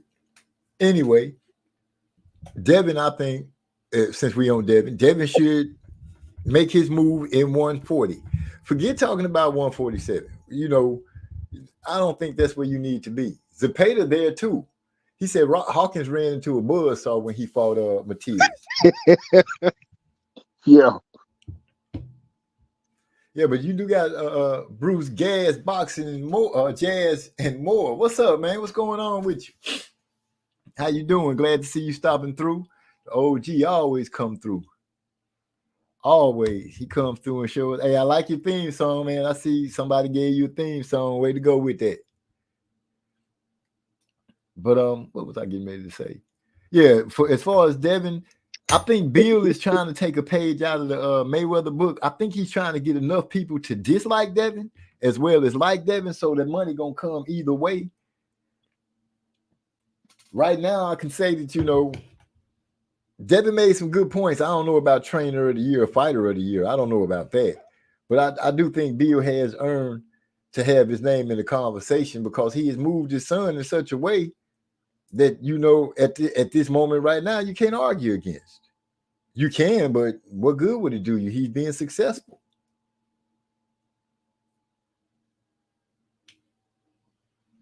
Yeah, I mean, they definitely went to great heights over the last. I ain't gonna say even the last year, man. Over the last like 24 months. It's been a constant incline, a constant ride up for him. Right. And he had the two fights in Australia, took care of business over there. Came back, he got the Lomachenko fight he had been wanting for so long, and he got the job done there. And then he moved up a division and took care of business when it probably had his best performance at this level. You know what I'm saying? I'd say it is his best performance because I can't. I held Prograis at a higher regard than I held Kambosos. So and for him to go out and he beat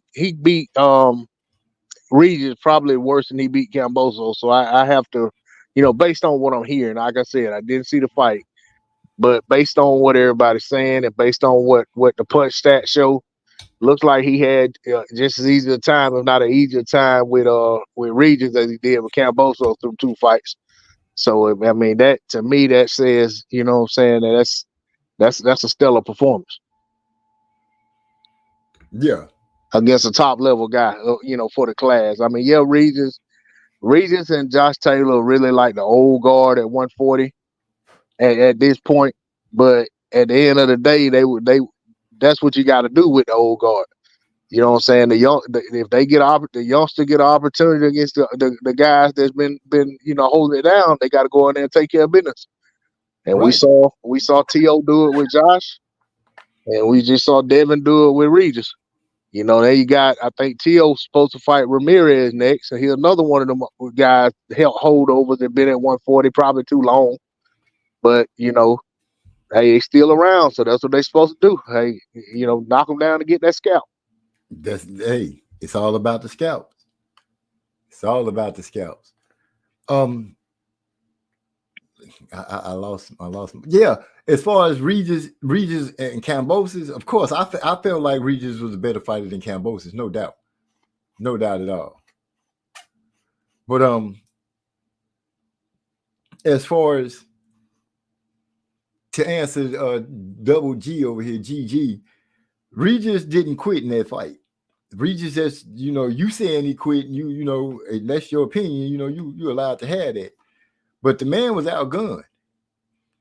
He didn't have the foot speed. He did not have foot speed to keep up with Devin. He was slower hand. Devin was able to get in and out on Regis before Regis could even get his punches going. But I won't say he quit because, you know, he didn't quit. The man fought to the end. You know what, MZ? Yeah. In a lot of fights, been a lot of fights where guys got stopped because the fight was just so dominant. They weren't necessarily hurt. They weren't necessarily, you know, got knocked down a couple times or nothing like that. It was more so that they were just utterly outclassed and they decided to stay in the corner, or their trainer decided, hey, I done watched enough of this. The ref decided, I done seen enough of this. And you know what I'm saying, they didn't make it to the final bell. So the fact that, you know, everything that everybody's saying happened in that fight, and based on what the punch stats tell me, went down, and that man still made it to the 12th round, you know, and he went out there running, because I don't think it's in him. You know, I ain't heard anybody say anything about Regis stop trying. I heard he was still trying to land his punch, he just couldn't get there. That's exactly what I definitely, you know what I'm saying, based on what I've heard, you know what I'm saying, I gotta tip my hat off to him. The man fought to the end. He gave it up to Devin, gave him his as Bill like to say, he gave him his grams. Right. Gave him his flowers. But on top of that, you know, at some point, the ref did make statement about, you know, if Regis was all right. The corner was also getting on Regis, but Regis was adamant, and he let them know that, you know, nah, man, anybody trying to quit or he let his corner know he was trying to fight. He trying to fight. He just couldn't catch the dude. Simple as that. And it wasn't because he quit. He was outclassed. And that's happened with more. That's a big difference. Like, yeah, it's a real big difference. You know, it's a big difference between quitting and being outclassed. Still trying and giving up. Oh, it's a hell of a difference, and you can see it in the ring. Well, I watched that. Now on the flip side, I watched that Canelo versus Charlo fight. I felt like Charlo made a business decision in that fight that he was gonna go the distance, and he wasn't gonna take any unnecessary risks that could potentially get him stopped. All right. Now, there was nothing I saw in that fight that made me want to give Charlo any props at the end of that fight. You know, just because he went 12. But that was the win for him, was to say, hey, I went 12. I didn't get stopped like these other guys. That was the win for him. But I don't think, you know what I'm saying, like I said, I ain't hearing nobody talk about it, and I just don't guy it didn't gain him anything. To just pack it in. Yeah, you know, it didn't gain him anything. At the most, from fans that watched it, they were like, he just went out there to survive. You know, he went out there and got paid. Didn't get knocked out. and we can pretty much say that was a win for him because that was one of the first things that came out of his mouth. I ain't getting knocked out like these other dudes, you know. So we knew right then and there that's what he considered a win for him. Right. Fighters giving up is like the time we saw Chris Colbert. You know what I mean? Being outclassed and not being able to get to the guy, or just can't stand up to the pressure, but not quitting is what we saw with Lubin against the Towering Inferno. Yeah, Colbert was one that I think Colbert made a business decision in that fight. You know that he was just gonna get to the finish line, but he was not fixing to take any more risks and potentially get stopped in that. You're talking about in that Garcia fight, right? His first loss. Yeah. Yeah. Now, Double G say the difference between Benavidez could have back foot. I don't get what it bit it like Haney with Dawes laying down in front of him. No, I will say Haney is not what I consider a finisher.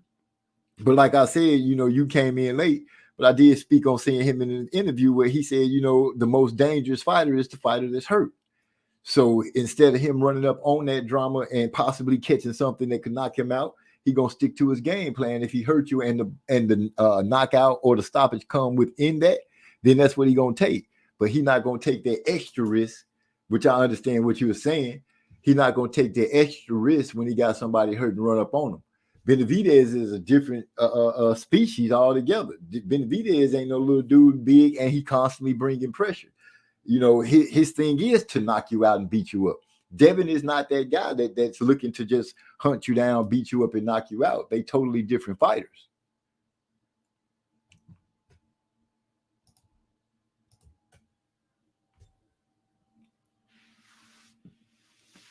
You still there, D-Lo? Yeah, I'm here. I agree with what you said, man. I mean, I thought, you know, I kind of feel the exact same way. You know, I don't really think that's probably the best comparison. You take a guy that's a pressure fighter, come forward guy, throws a ton of punches, and pretty much has physical advantages over, you know, most everybody he fights in the class. To a guy that's, you know, known for being more of a cutesy type boxer who isn't known for knocking people out, known for stoppages. And even the last time that he had a very spectacular stoppage, he ended up injuring himself. So, you know what I'm saying? And you know that, and even if you listen to like the experts, they talk about his lack of power. They say it's a technique thing. You know what I'm saying? A lot of ex boxers and, you know, analysis. You know what I'm saying? You know, they a lot of people's analysis on him. They talk about you know, the way Not turning over his punches. right. It's the way he throws his punches and not turn his punches over. And they even like proper angle on some of his punches. They're saying that, you know, that's why he's not getting the power on his shots like he should, which also we saw led to him injuring himself years earlier. Trying to satisfy the critics. Right. So I mean, I just, you know, I don't know that the guy will ever become this, you know, the guy that gets stopped. I think if Devin gets a stoppage every, you know, even as he goes up in weight, if he can get a stoppage every 3 or 4 fights, I mean, I think that'll be doing something. But I mean, at the same time, if he ever learned to just put them together, even without, you know, having serious knockout power, you know, you can put enough on a guy to where, you know what I'm saying, make the ref do their job. Make the corner do their job. It ain't always about power and always about knockdowns. Sometimes it's just about overwhelming somebody. Yeah, and I think that's the next step that he's going to have to take. Like I said, I saw him in the video, in the interview on a podcast called Connect the Dots with Tracy Morgan, and he spoke on, like I said, you know, when the fighter gets hurt, how dangerous they are. If he can get past, make that step, like you said, to overwhelm somebody, I think he can earn him a few more stoppages. But that's the makeup in him. So until he crosses that line or not cross that line, as long as he work on his skills and keep perfecting that, then he'll be a handful. But a fighter like Matias, that's a good learning table right there. Will he be able to stand it and take it? Keep Matias on the outside. Matias does have head movement. He is swift of foot. You know what I'm saying? He got good foot movement, and he lets his hands go. But I do notice that Matias don't just let his hands go wildly. He actually know where he's going and he picks his spots. But like you said, he can be frustrated. Yeah, I mean, I think clearly, you know, just without looking at his resume and just off the top of my head, I'm pretty sure that if he were to fight Devin anytime soon without any, you know, marquee name in between there, I think Devin would be the best boxer he's fought in terms of, you know, skills and boxing ability and the most accomplished and all of that good stuff. So, you know, that would be something that, you know, would be something for him to get up for, of course. But also for Devin, it'll be another guy that people, you know, saying that nobody wants to fight. But I mean, from that, I don't foresee that fight happening anytime soon because Matias is supposedly has a hand injury from his last fight. And then Bill was running around saying that, you know, he's been talking to Matias people about a fight and that he's trying to get $4 million.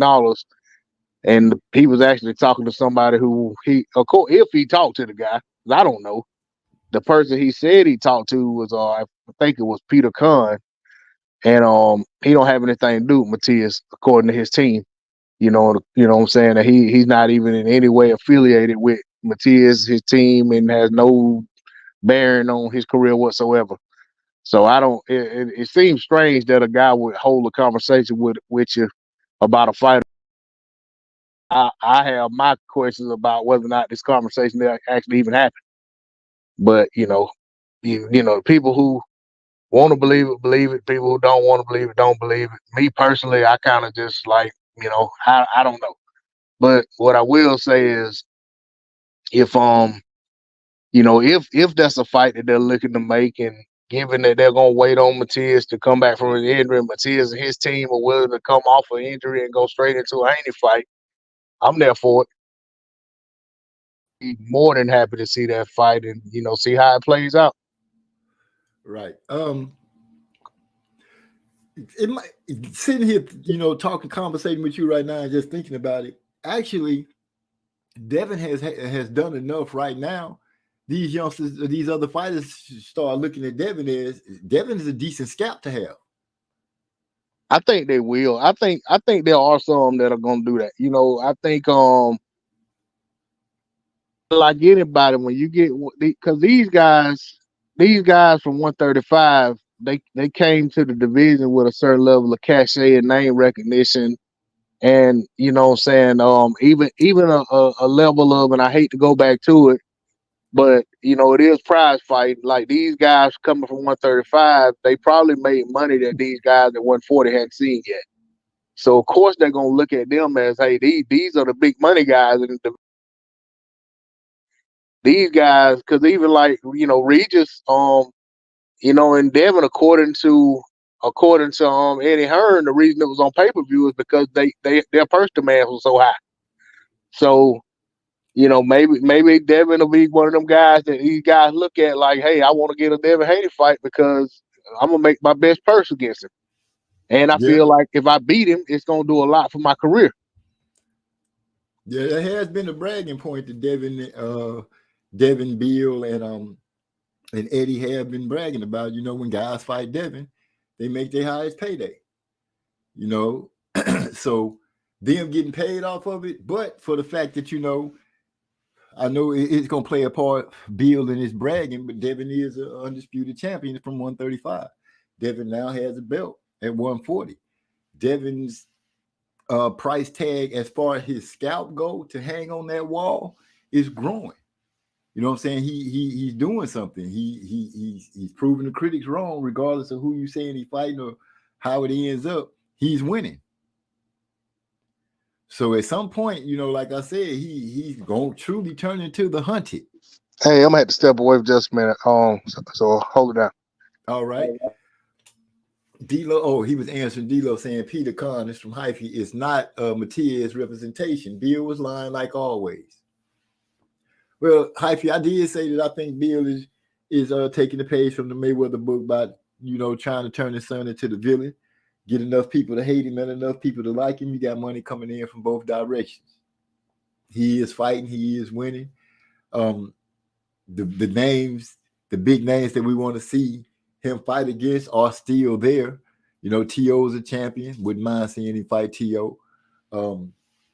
Matias is in that division. I can't remember who the other champion is at 140 other than T. Oh, Rolly. Rolly got a belt at 140. I think he'd beat Rolly easy. But T.O., I think that'd be a good fight for Devin at 140. I think that would be a good fight. He said, he talking to Double G. I think that would be a good fight between Devin.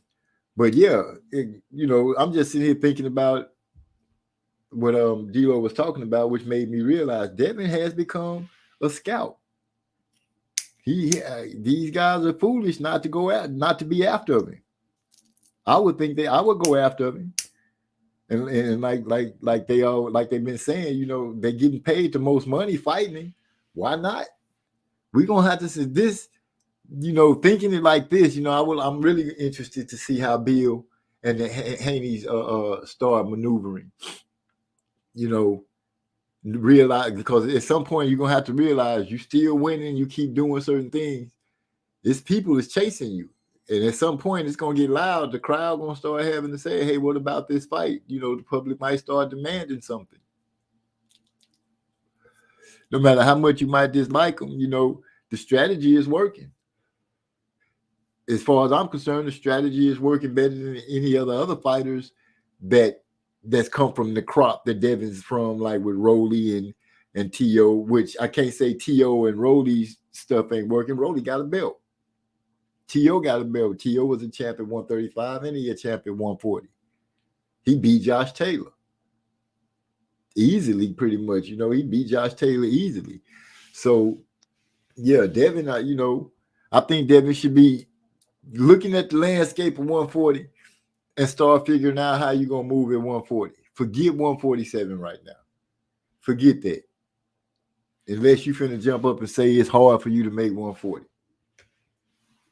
Yeah, I think you mentioned T.O. again. I think when you really think about it, and I'm not saying that they're the two best at 140 or anything like that. I'm just saying they had a rivalry at 135 that they never were able to get to make it into the ring. It was just a bunch of back and forth every time they saw each other and on social media. But now they're in the same weight class again. You got T.O. T.O. I ain't gonna say was the first, but he was the first to beat Lomachenko at 135. He was a 3-belt champion. He lost his belts to Kambosos. Devin Haney went and took those belts from Kambosos, and then defended them against him and retained them. And then went back and took out Lomachenko. Right. Then he went back and then he got the Lomachenko fight and was able to, basically get that same accomplishment, other than he wasn't taking belts off Lomachenko, but he defended undisputed against him. So just as even more impressive in my opinion. But then you got Josh Taylor. If you think about Josh Taylor and Regis when they were the guys at 140, Taylor became undisputed by one. He picked up Regis's belt on the way to undisputed. He became undisputed versus Ramirez. But then you got T.O. basically, beat Josh Taylor. Josh Taylor. Taylor was no longer undisputed, but he beat Josh Taylor, who was considered a man. And then who does Haney go up and fight at 147? I mean at 140? He goes and fight Regis, one of the other guys who was still considered to be one of the top guys in the division. So, you think about there's a lot of common opponents and opponents who fought each other. And, that's kind of like the type of stuff you get when you're building up a fight between two guys. even though that wasn't, don't seem to be what they've been trying to do. But I mean, they've almost set the stage to where right what now it would be the is. perfect time for T.O. and Devin to fight each other. But I know it's not happening next. But maybe it should be what they should be working on after next for both guys.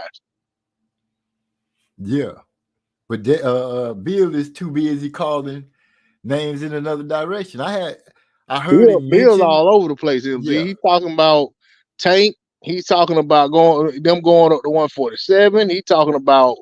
I mean, I even heard somebody mention that he called Crawford and Boots out, and Thurman and Barrios. So, I mean, these just different names I've been hearing that he's called out at 47 or said he would have interest in fighting at 47. But it's like you just got to 40. Are you gonna go to 47 or are you gonna stay at 40? Because if you're gonna stay at 40, I don't personally want to hear him talk about 47 guys. I don't think it's a good move to go to 47, in my opinion. I give Devin his props, his skills, but I don't think he's ready for 147 at the moment. 147 is kind of like a power keg at the moment. It's been some losses and some hurt feelings, some moving ups, some hungry people. It's a lot going on at 147 right now. Yeah, it is. I don't think Mario Barrios on the cool, you might, I'm looking at the landscape and I'm like, if you was to attack anybody, it would be Mario. But at the same time, I don't really think Mario is he's not finna just be like, nah, dude, I already went through with this with Tank. I don't think the guy turned the fight down. I think if it presented itself, it made sense. I think Barrios the type fighter that would take the fight. Oh, I'm not saying like that. Like he wouldn't take the fight. I'm saying he wouldn't. I don't think Mario making no easy fight. Hey, I don't think Tank had an easy fight with him. You know what I'm saying? Like, hey, Tank's power eventually took over, but Tank was kind of in tough for a while. And you think about it, Tank came out of that fight and said 140 wasn't wasn't for him. Right. And you know what I'm saying? But hey, I gotta give Barrio some credit for that. Well, Barrio a warrior, man. If he'd went in there and just went in there and just watched Barrios, maybe he don't come out of that fight saying he don't feel good at 140. You know what I'm saying? Mm-hmm. So I mean, and so that's what I look at. But then also when you talk about Bill calling him out, basically they're saying that they wanted to come up to 140 for a fight. I can't, as a fan, say that I'm expecting Tank to do that or that I feel like he should be pressured to do that. I would love for it to happen. But when I heard the man say himself that, he didn't like the division and he went back down for a reason, he hadn't entertained going back up there either. So, you know what I'm saying? I just think that, he going to stay at 35 for as long as he can. But yeah, if they can make it happen, wherever they make it happen at, I'd like to see that fight too. I'm kind of on the point that we might not see that fight unless it'll end up at some catch weight. If Devin talking about 47, to me, it don't make sense to talk about 47 in one breath and talk about Tank Davis in the next. Yeah, that's just Bill, I think, bouncing back and forth. I think he's just bouncing back and forth. Like I said, I think it's a method to his madness the way he's promoting his son right now. In my opinion, I would say 147 is just going in because he's gonna go in and have to attack something with some status because he a champion moving up. That's the way they claimed it. The reason they went up after Prograis because he was the undisputed and he was a champion moving up. So they challenged the champion. Right now, the champion is Crawford, unless something's happening that I don't know about. Yeah, well, that WBC they would be angling him toward Barrios because Barrios is like in the driver's seat right now for a WBC title shot. He took the eliminator that Keith Thurman was. Remember Keith Thurman and Barrios fought in the eliminator, and Thurman won it. Well, then after Crawford and Spence got made, and then we had the rematch clause and all that, WBC ordered another eliminator with Thurman and what's my guy's name? Ugas. And then Thurman didn't, for whatever reason, Thurman didn't go through with the fight, and Barrios stepped in. So Barrios is in driver's seat with the WBC. So I would think that if Haney moved up and said that he want an angle for a WBC toward the WBC title fight, that Barrios would be the path to go.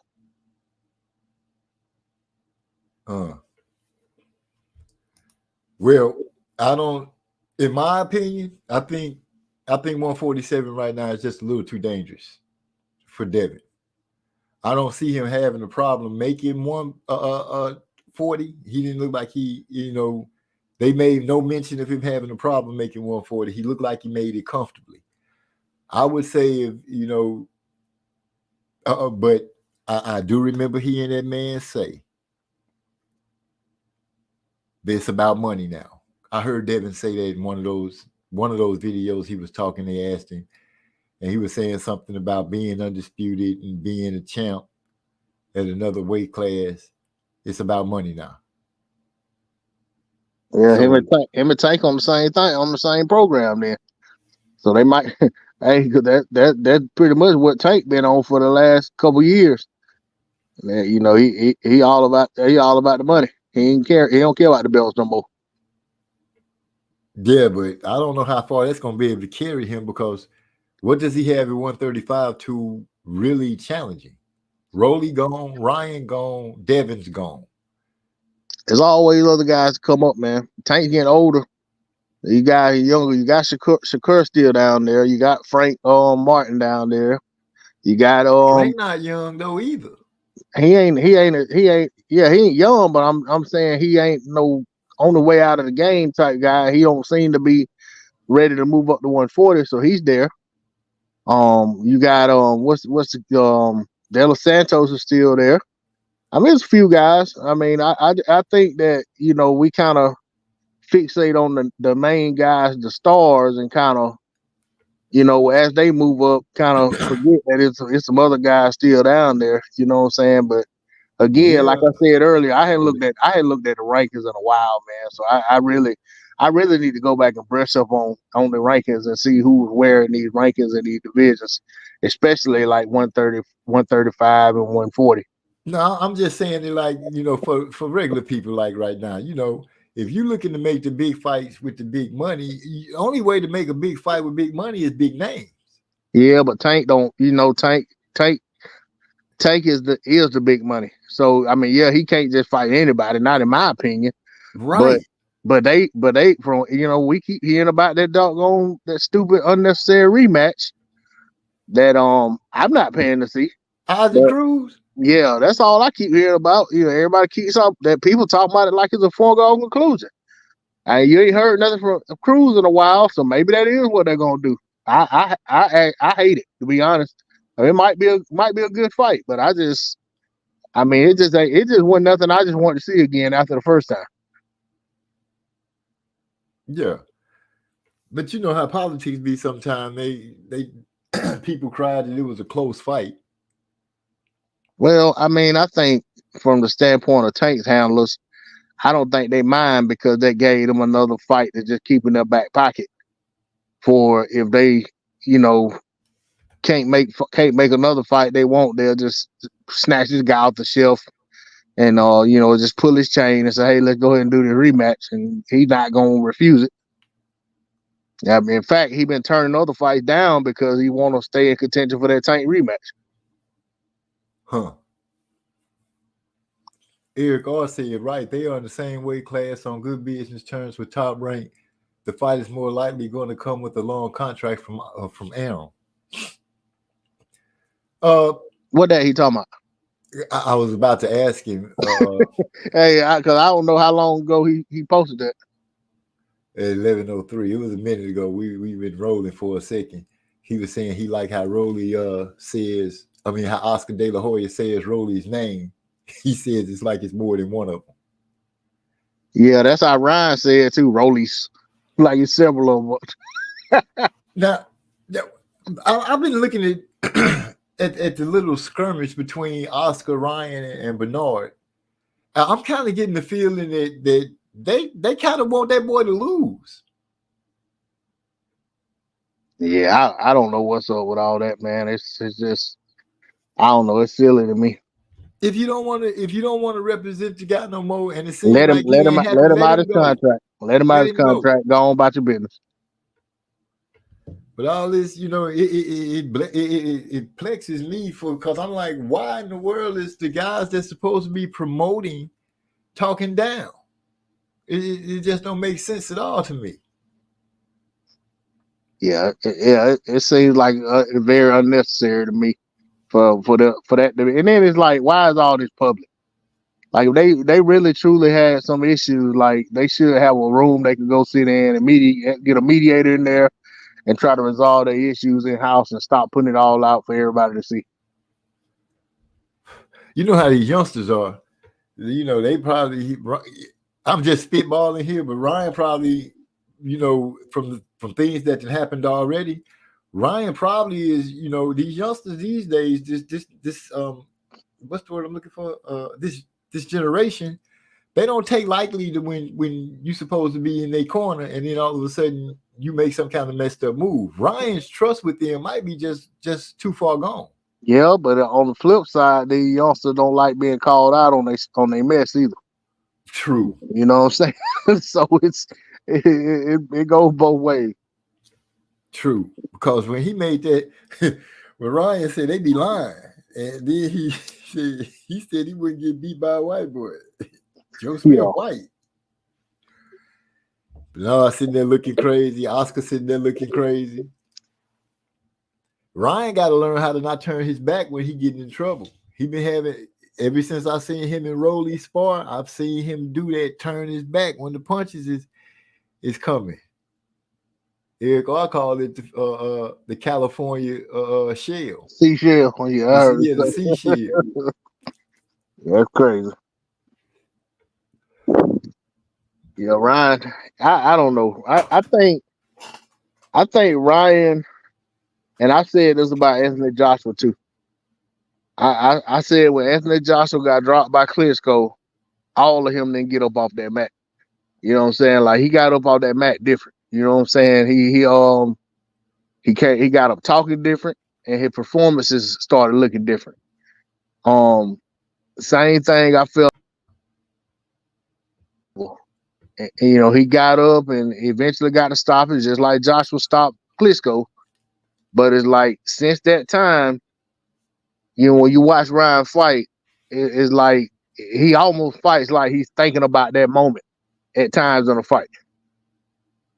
But see, I feel what you're saying, but I've noticed this. I'm telling you, I noticed this about Ryan from sparring footage with him and Rolly.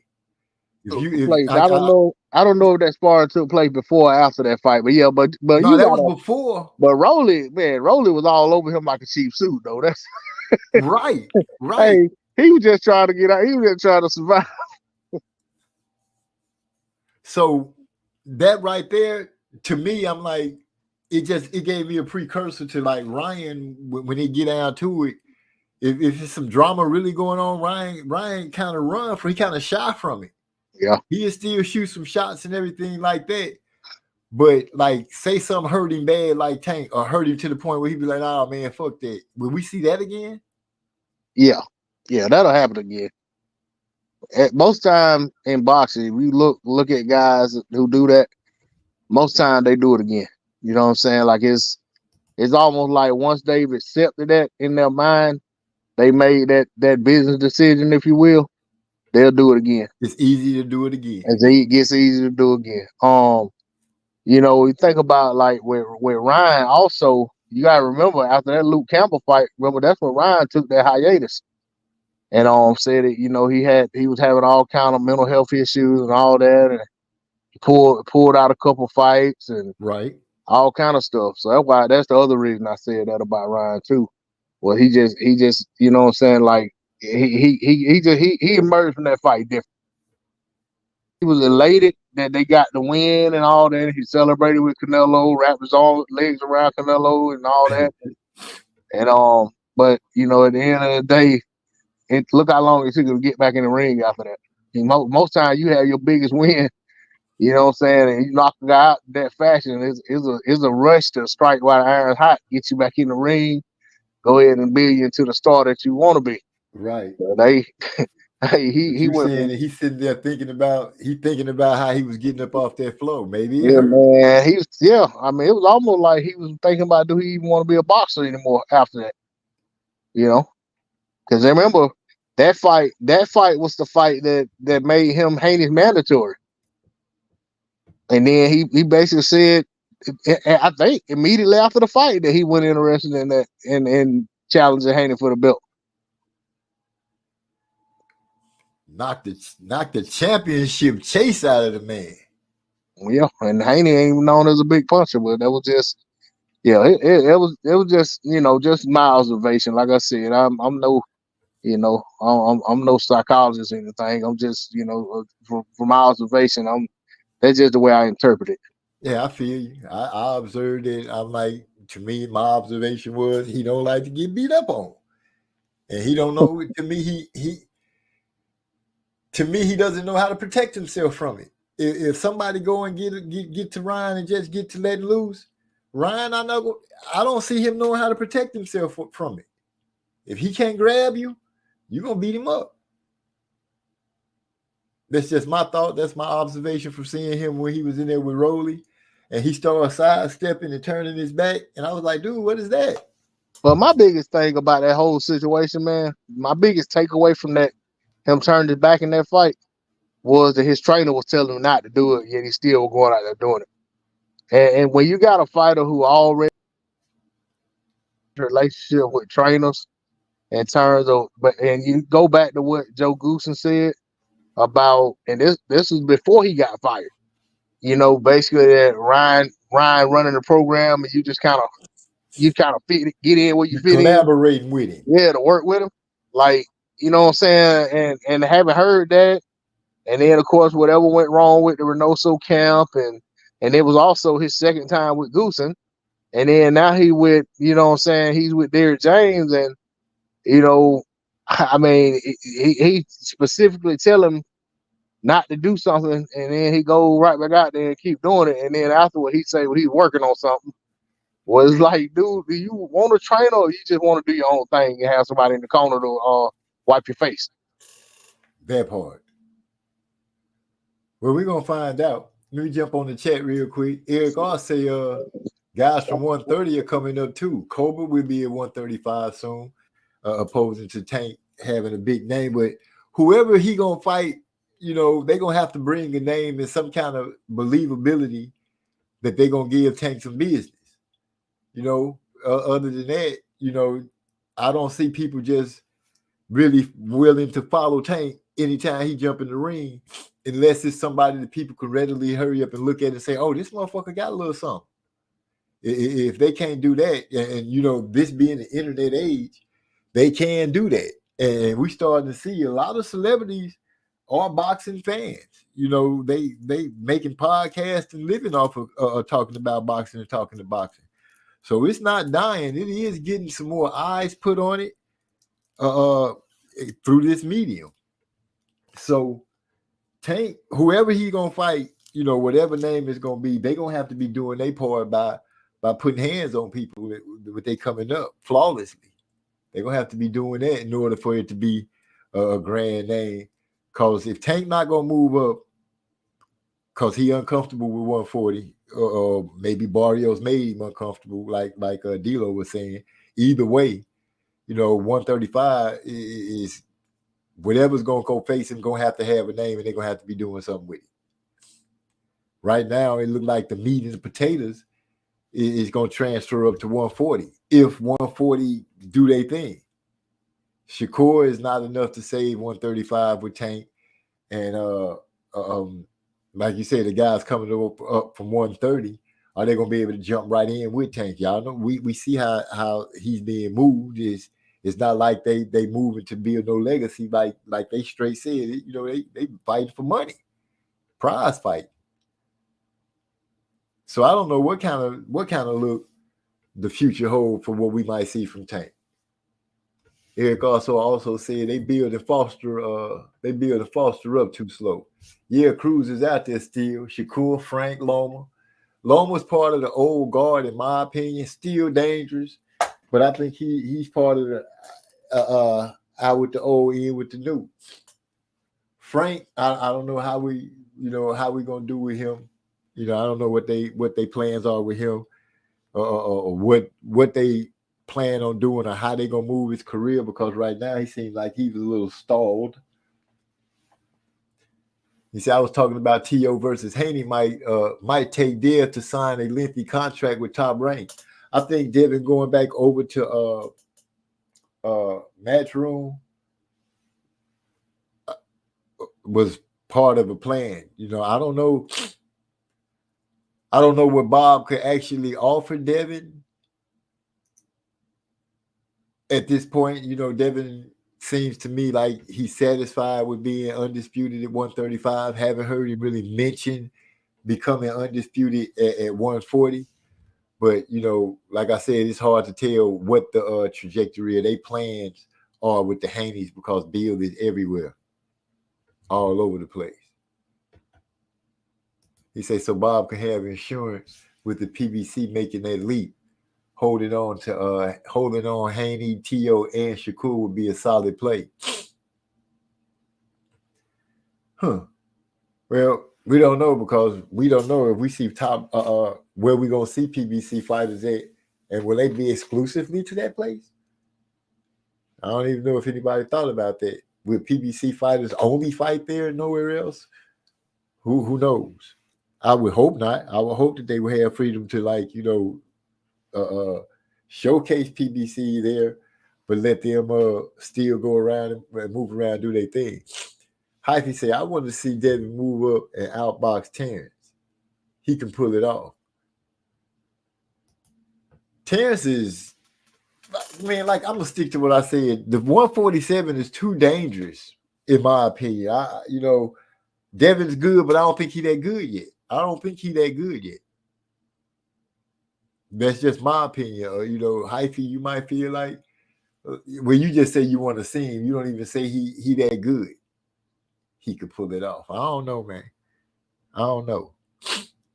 It's not like he's going to have a reach advantage, because he won't. Crawford can punch. We know Crawford got punching power. Crawford got good defense. And if Devin is, I just don't see that. I don't see that, Hyphy. I don't see him. What's up, Derek Bailey? Derek Bailey in the house. Good to see you, man. He said music's on, talks, boxes, salute. I don't see Devin doing anything with Crawford, Hyphy. I'm sorry. Not at this point right now. No, I think, like I said, I'm going to stick to my guns. 147 is, to me, in my opinion, is too dangerous for Devin Haney right now.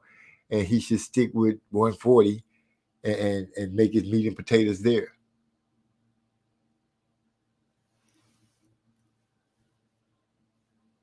Devo, you back in the building? Oh, he did say, he going in. He died out again. So yeah, Hyphy, that's what I'm looking at. He should stay at 140. It's a perfect fight, I think. I agree with D-Lo. Him and T.O. going head to head. Yeah, because it got the history from when they was talking all that noise at 135 and the different opponents that they have fought. And T.O. got the bragging rights, because T.O. could say he beat Josh Taylor, which Josh Taylor also beat Rougarou. So, I'm just throwing it out there. Like, if I'm doing a bravado with him, I could, he would be like, shoot, you beat the dude that I beat the man from 140. You beat Rougarou. Josh Taylor beat Rougarou. Can you beat Josh Taylor? That's the kind of stuff that T.O. could throw at Devin. But that's a fight that would be, I would like to see. I'm not worried about Devin and Shakur. I'm not worried about Devin and Tank, because they're weight class under him. David Morrell fights this weekend on Showtime's last boxing event. David Morrell fighting, and then you got Bam Bam Rodriguez getting ready to fight too. So I'm gonna check him out. Hyphy, did you like Andy Cruz showing?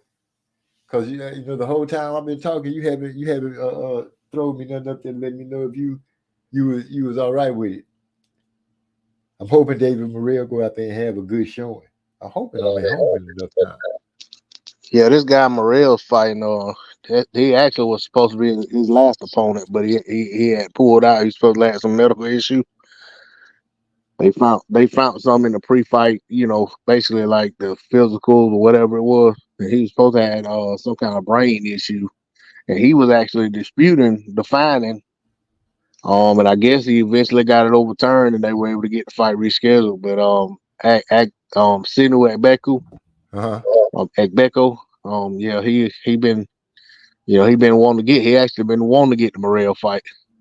So hopefully it's a good one. I think it'll be a good fight. I think Morrell should win the fight though, but I look forward to seeing it for sure. I plan on tuning in if I'm at home and ready. Yeah. Well, hey, I'm gonna go ahead and knock on off, man. I got to get on in early. I'm gonna go in the chat till I nod off. Maybe somebody will want to hop on. I get on out the way. Shoot. I'm about to close shop myself.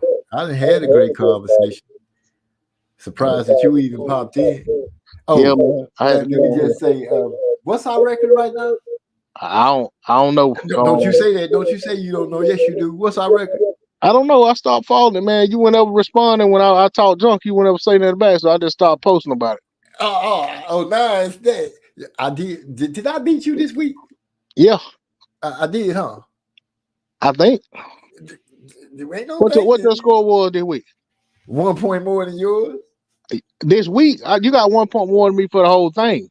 That's what I'm saying. I thought. No, but what did you have this week though? Oh, I only had like 100 and some points. I had one. I didn't have a 107.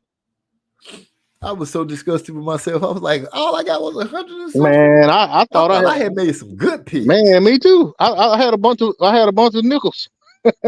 I had a bunch of fives, but I actually got a bonus. But I didn't get the Haney fight, so I hurt myself there. And then I think everybody, well, not everybody, you got the Ramirez ups. And Big E got an upset. Yeah. So, that's 2 fights that you got that I didn't, for sure. But I thought other than those 2 fights, I thought I did one more. I guess you did the draw. The draw. I didn't get the draw. But other than that, which nobody got the draw except maybe one or two people. Man. But yeah, man. I thought, I just knew I was gonna be in the top 10 for the week. Pull it up. I think I had. I don't know how low I was, but I was down at 107. I think the high man had like 156 or something. I don't know what the high man had, but I know I've been waiting saying, I know I'm gonna catch up with D-Lo at some point. So I can say who winning now. Hey, I'm gonna try my best to put some yonder between us this week with these 20 picks though. Just let you know. I hear you. I said I'm gonna try. It might not happen. I'm gonna give it my best effort. I hear you. And even though I'm not up where I should be, I'm ahead of you. Yeah, that's your win. That's your win, Jamel. This ain't got nothing to do with that. But when we started off, it was me and you. It didn't matter what nobody else was doing. Me and you was trying to see which one of us was gonna be ahead of. So it don't matter what everybody else doing. Yeah, you know what happened. You know what happened last time we were close down. We were right there together down the stretch.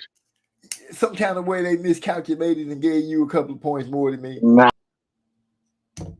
You know what I'm saying? I have noticed a lot of my employees at the job be making mistakes. Say when you look, somebody made a mistake, I didn't want to. I didn't want to go look like outside with Grace and dispute it, so I just let it go with what it was. Nah.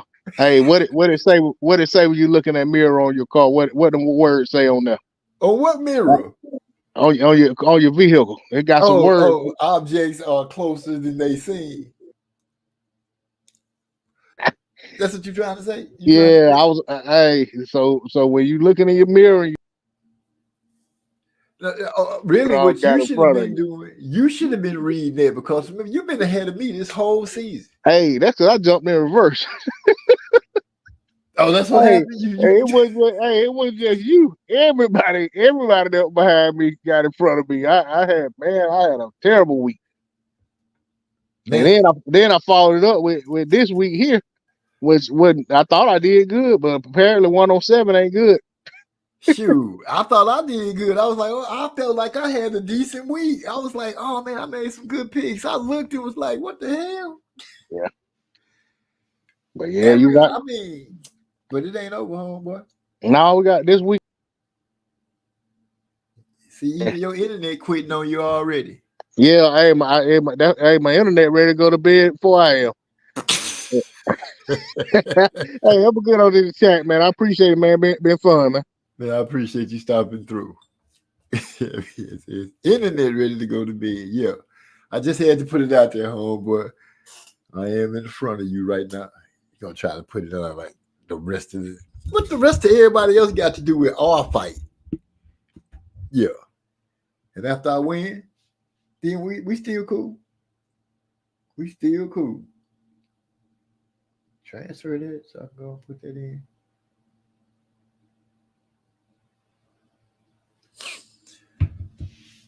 Shoot. So Devin Haney and Bill Haney right now is conquering the plays. They making the right plays over Tank. I can't wait to see Cromwell get back in the fight. I mean in the ring. They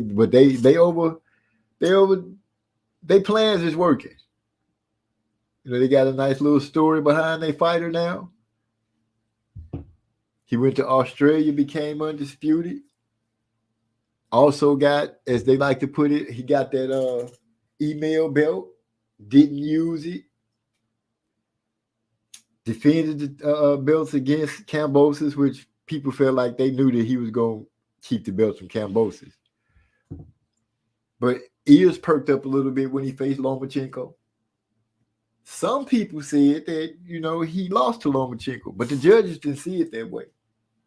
So with that being said, he defended it and kept his belts against Lomachenko. Then he went and handled Rougarou. He, in my opinion, has put a nice target on his scalp. And leaving 140, I think, in my opinion, would be a mistake. I don't think they should entertain that 140 aspect right now. And I haven't seen anybody say that I was wrong with saying that 140 is too dangerous for Haney. He said it's Haney time. Haney. Fingered red number 1. Whatever, D-Lo. Fingered red number nothing. Right now it's number 1 behind me. He said, where the scientist at his internet at? I don't know where the scientist is. I'm hoping he's doing all right. You know, everybody been pretty busy. You know, it is the holidays. We got to get stuff to go. You're right, Erica. He also beat Loma. He beat Loma. Well, I said it. Some people, a lot of people said he didn't beat it. They said he was gifted. He outboxed him, in my opinion. But he got in boxing, you know, as we start to say, what you want, the scalp or the belt? And when you start looking at it, you want the scalp. And I think Devin Haney has made himself into a nice, he a good pelt waiting to be stripped. Who can do it?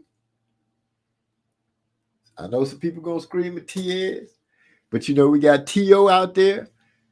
I don't know if Rolly will give him a good fight, but Rolly is there. And dang, I can't even think of the young man's name, and we just said it like 3 times tonight. Gary Antoine Russell Jr. is there. There's some names in there. But Gary Antoine, I think he should get back in and get himself back in there. Yeah, a pelt. He's about to be a pelt, D-Lo. I meant to tell you that the reports are that Team Andre has announced a return to 160 to pursue undisputed. Not sure how I deal out there move if it's true. I would deal it out as he tested it at 168. Maybe he don't feel well at 168. Maybe 168 is not ideal for him.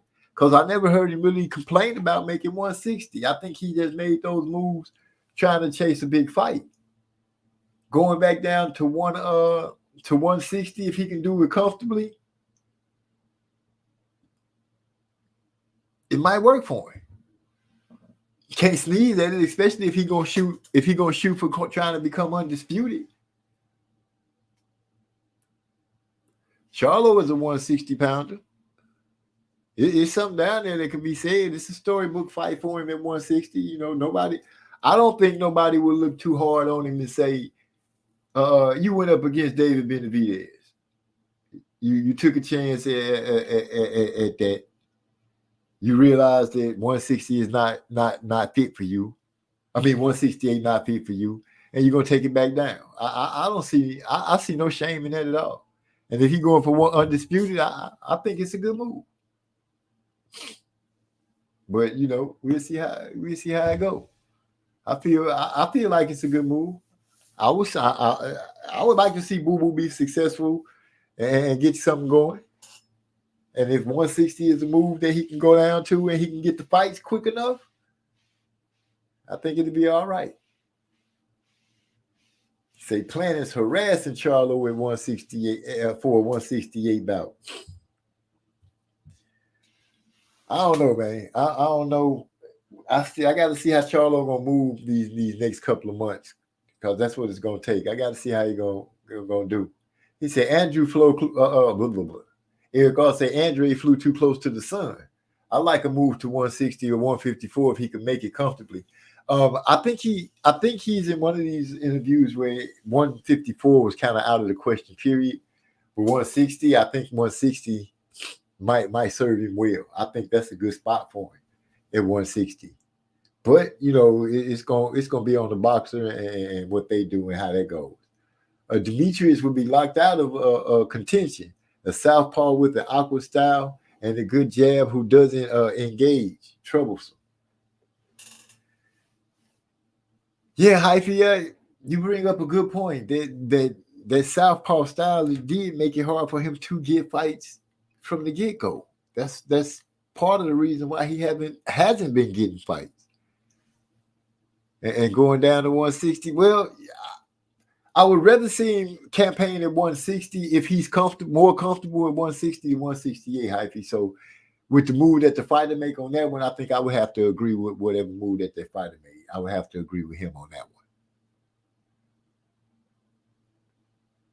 So he said that Plant is harassing Charlo, getting on that. I think Plant right now is just being an opportunist. Plant is trying to he's trying to get into the ring with everybody that he can possibly get into. I can't say that it's not like he won't fight him. He will fight him if they say they'll fight him. He'll fight him. He fought Benavidez. He fought Canelo. Even if he was in the ring as Canelo, if he was all right or not, he did fight him.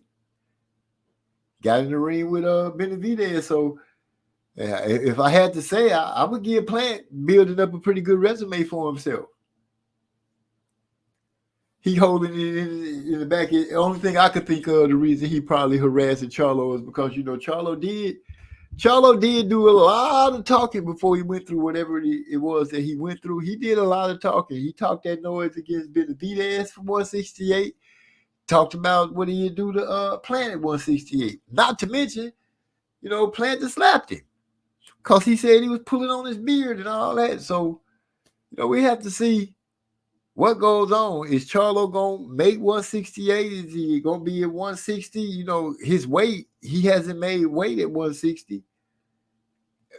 I don't know what he's doing. And we have to see. Hyphy said, why he not harassing Morrell?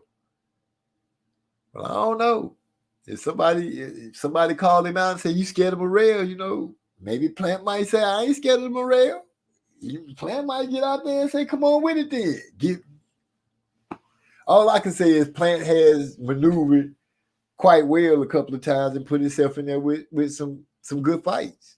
he came out on the bad end in both of them, but he got those fights. They up under his belt. So cheers to Caleb Plant. But right now I'm gonna say leave Charlo alone. Let us figure out what weight class he in. Because like I said, they didn't fight at 160, and he ain't at 168. So let's they finna make a new weight class. Let's just see what's happening. I don't want to push the man too fast. We don't know how fragile his mentally is right now. Let's take baby steps. Let's just get the next fight lined up and get him in the ring with that. But it's got to be a step up over Jose Benavidez. Not to disrespect Jose, but you know the man been shot. You know it's a miracle that he boxing. They said he was supposed to walk. He walking and fighting professionally. So overachieved in that. He got back. You know, but yeah, his next fight gonna have to be somebody better than a step up over there, Jose, for Charlo. Other than that, looking forward to the weekend coming up and the fights coming up. Showtime getting ready to close their doors, but Morrell is going to be fighting. Bam Bam Rodriguez going to be doing his thing, representing the Lone Star State. And everything going to be everything. I hope everybody is having a great week. I hope the holidays has been pleasant for you. And for those of you that celebrate Christmas, I hope you have a good one. I hope you'll be able to get presents for the people that you love. But for the most part, I hope you get to spend time with your loved one. I'm about to pack it up, call it a night. Hold up. Before I call it a night, he say Plant is like Leonardo DiCaprio in Django. I like to say Django instead of saying Django. But in the Negro beating business. Wait, what? I get the joke because those are the only people he didn't beat so far. He beat the dog Darrell. Well, no, because who else he beat? That's just one person that he beat. He ain't in no Negro beating business because I don't see Morrell is the new Black Plant. Ain't interested.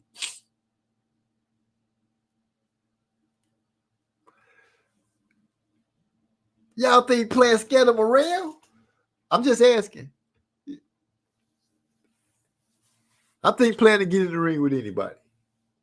I ain't gonna say that he gonna go out there and win, but I will give him that. I will say I think he'll get in the ring with anybody.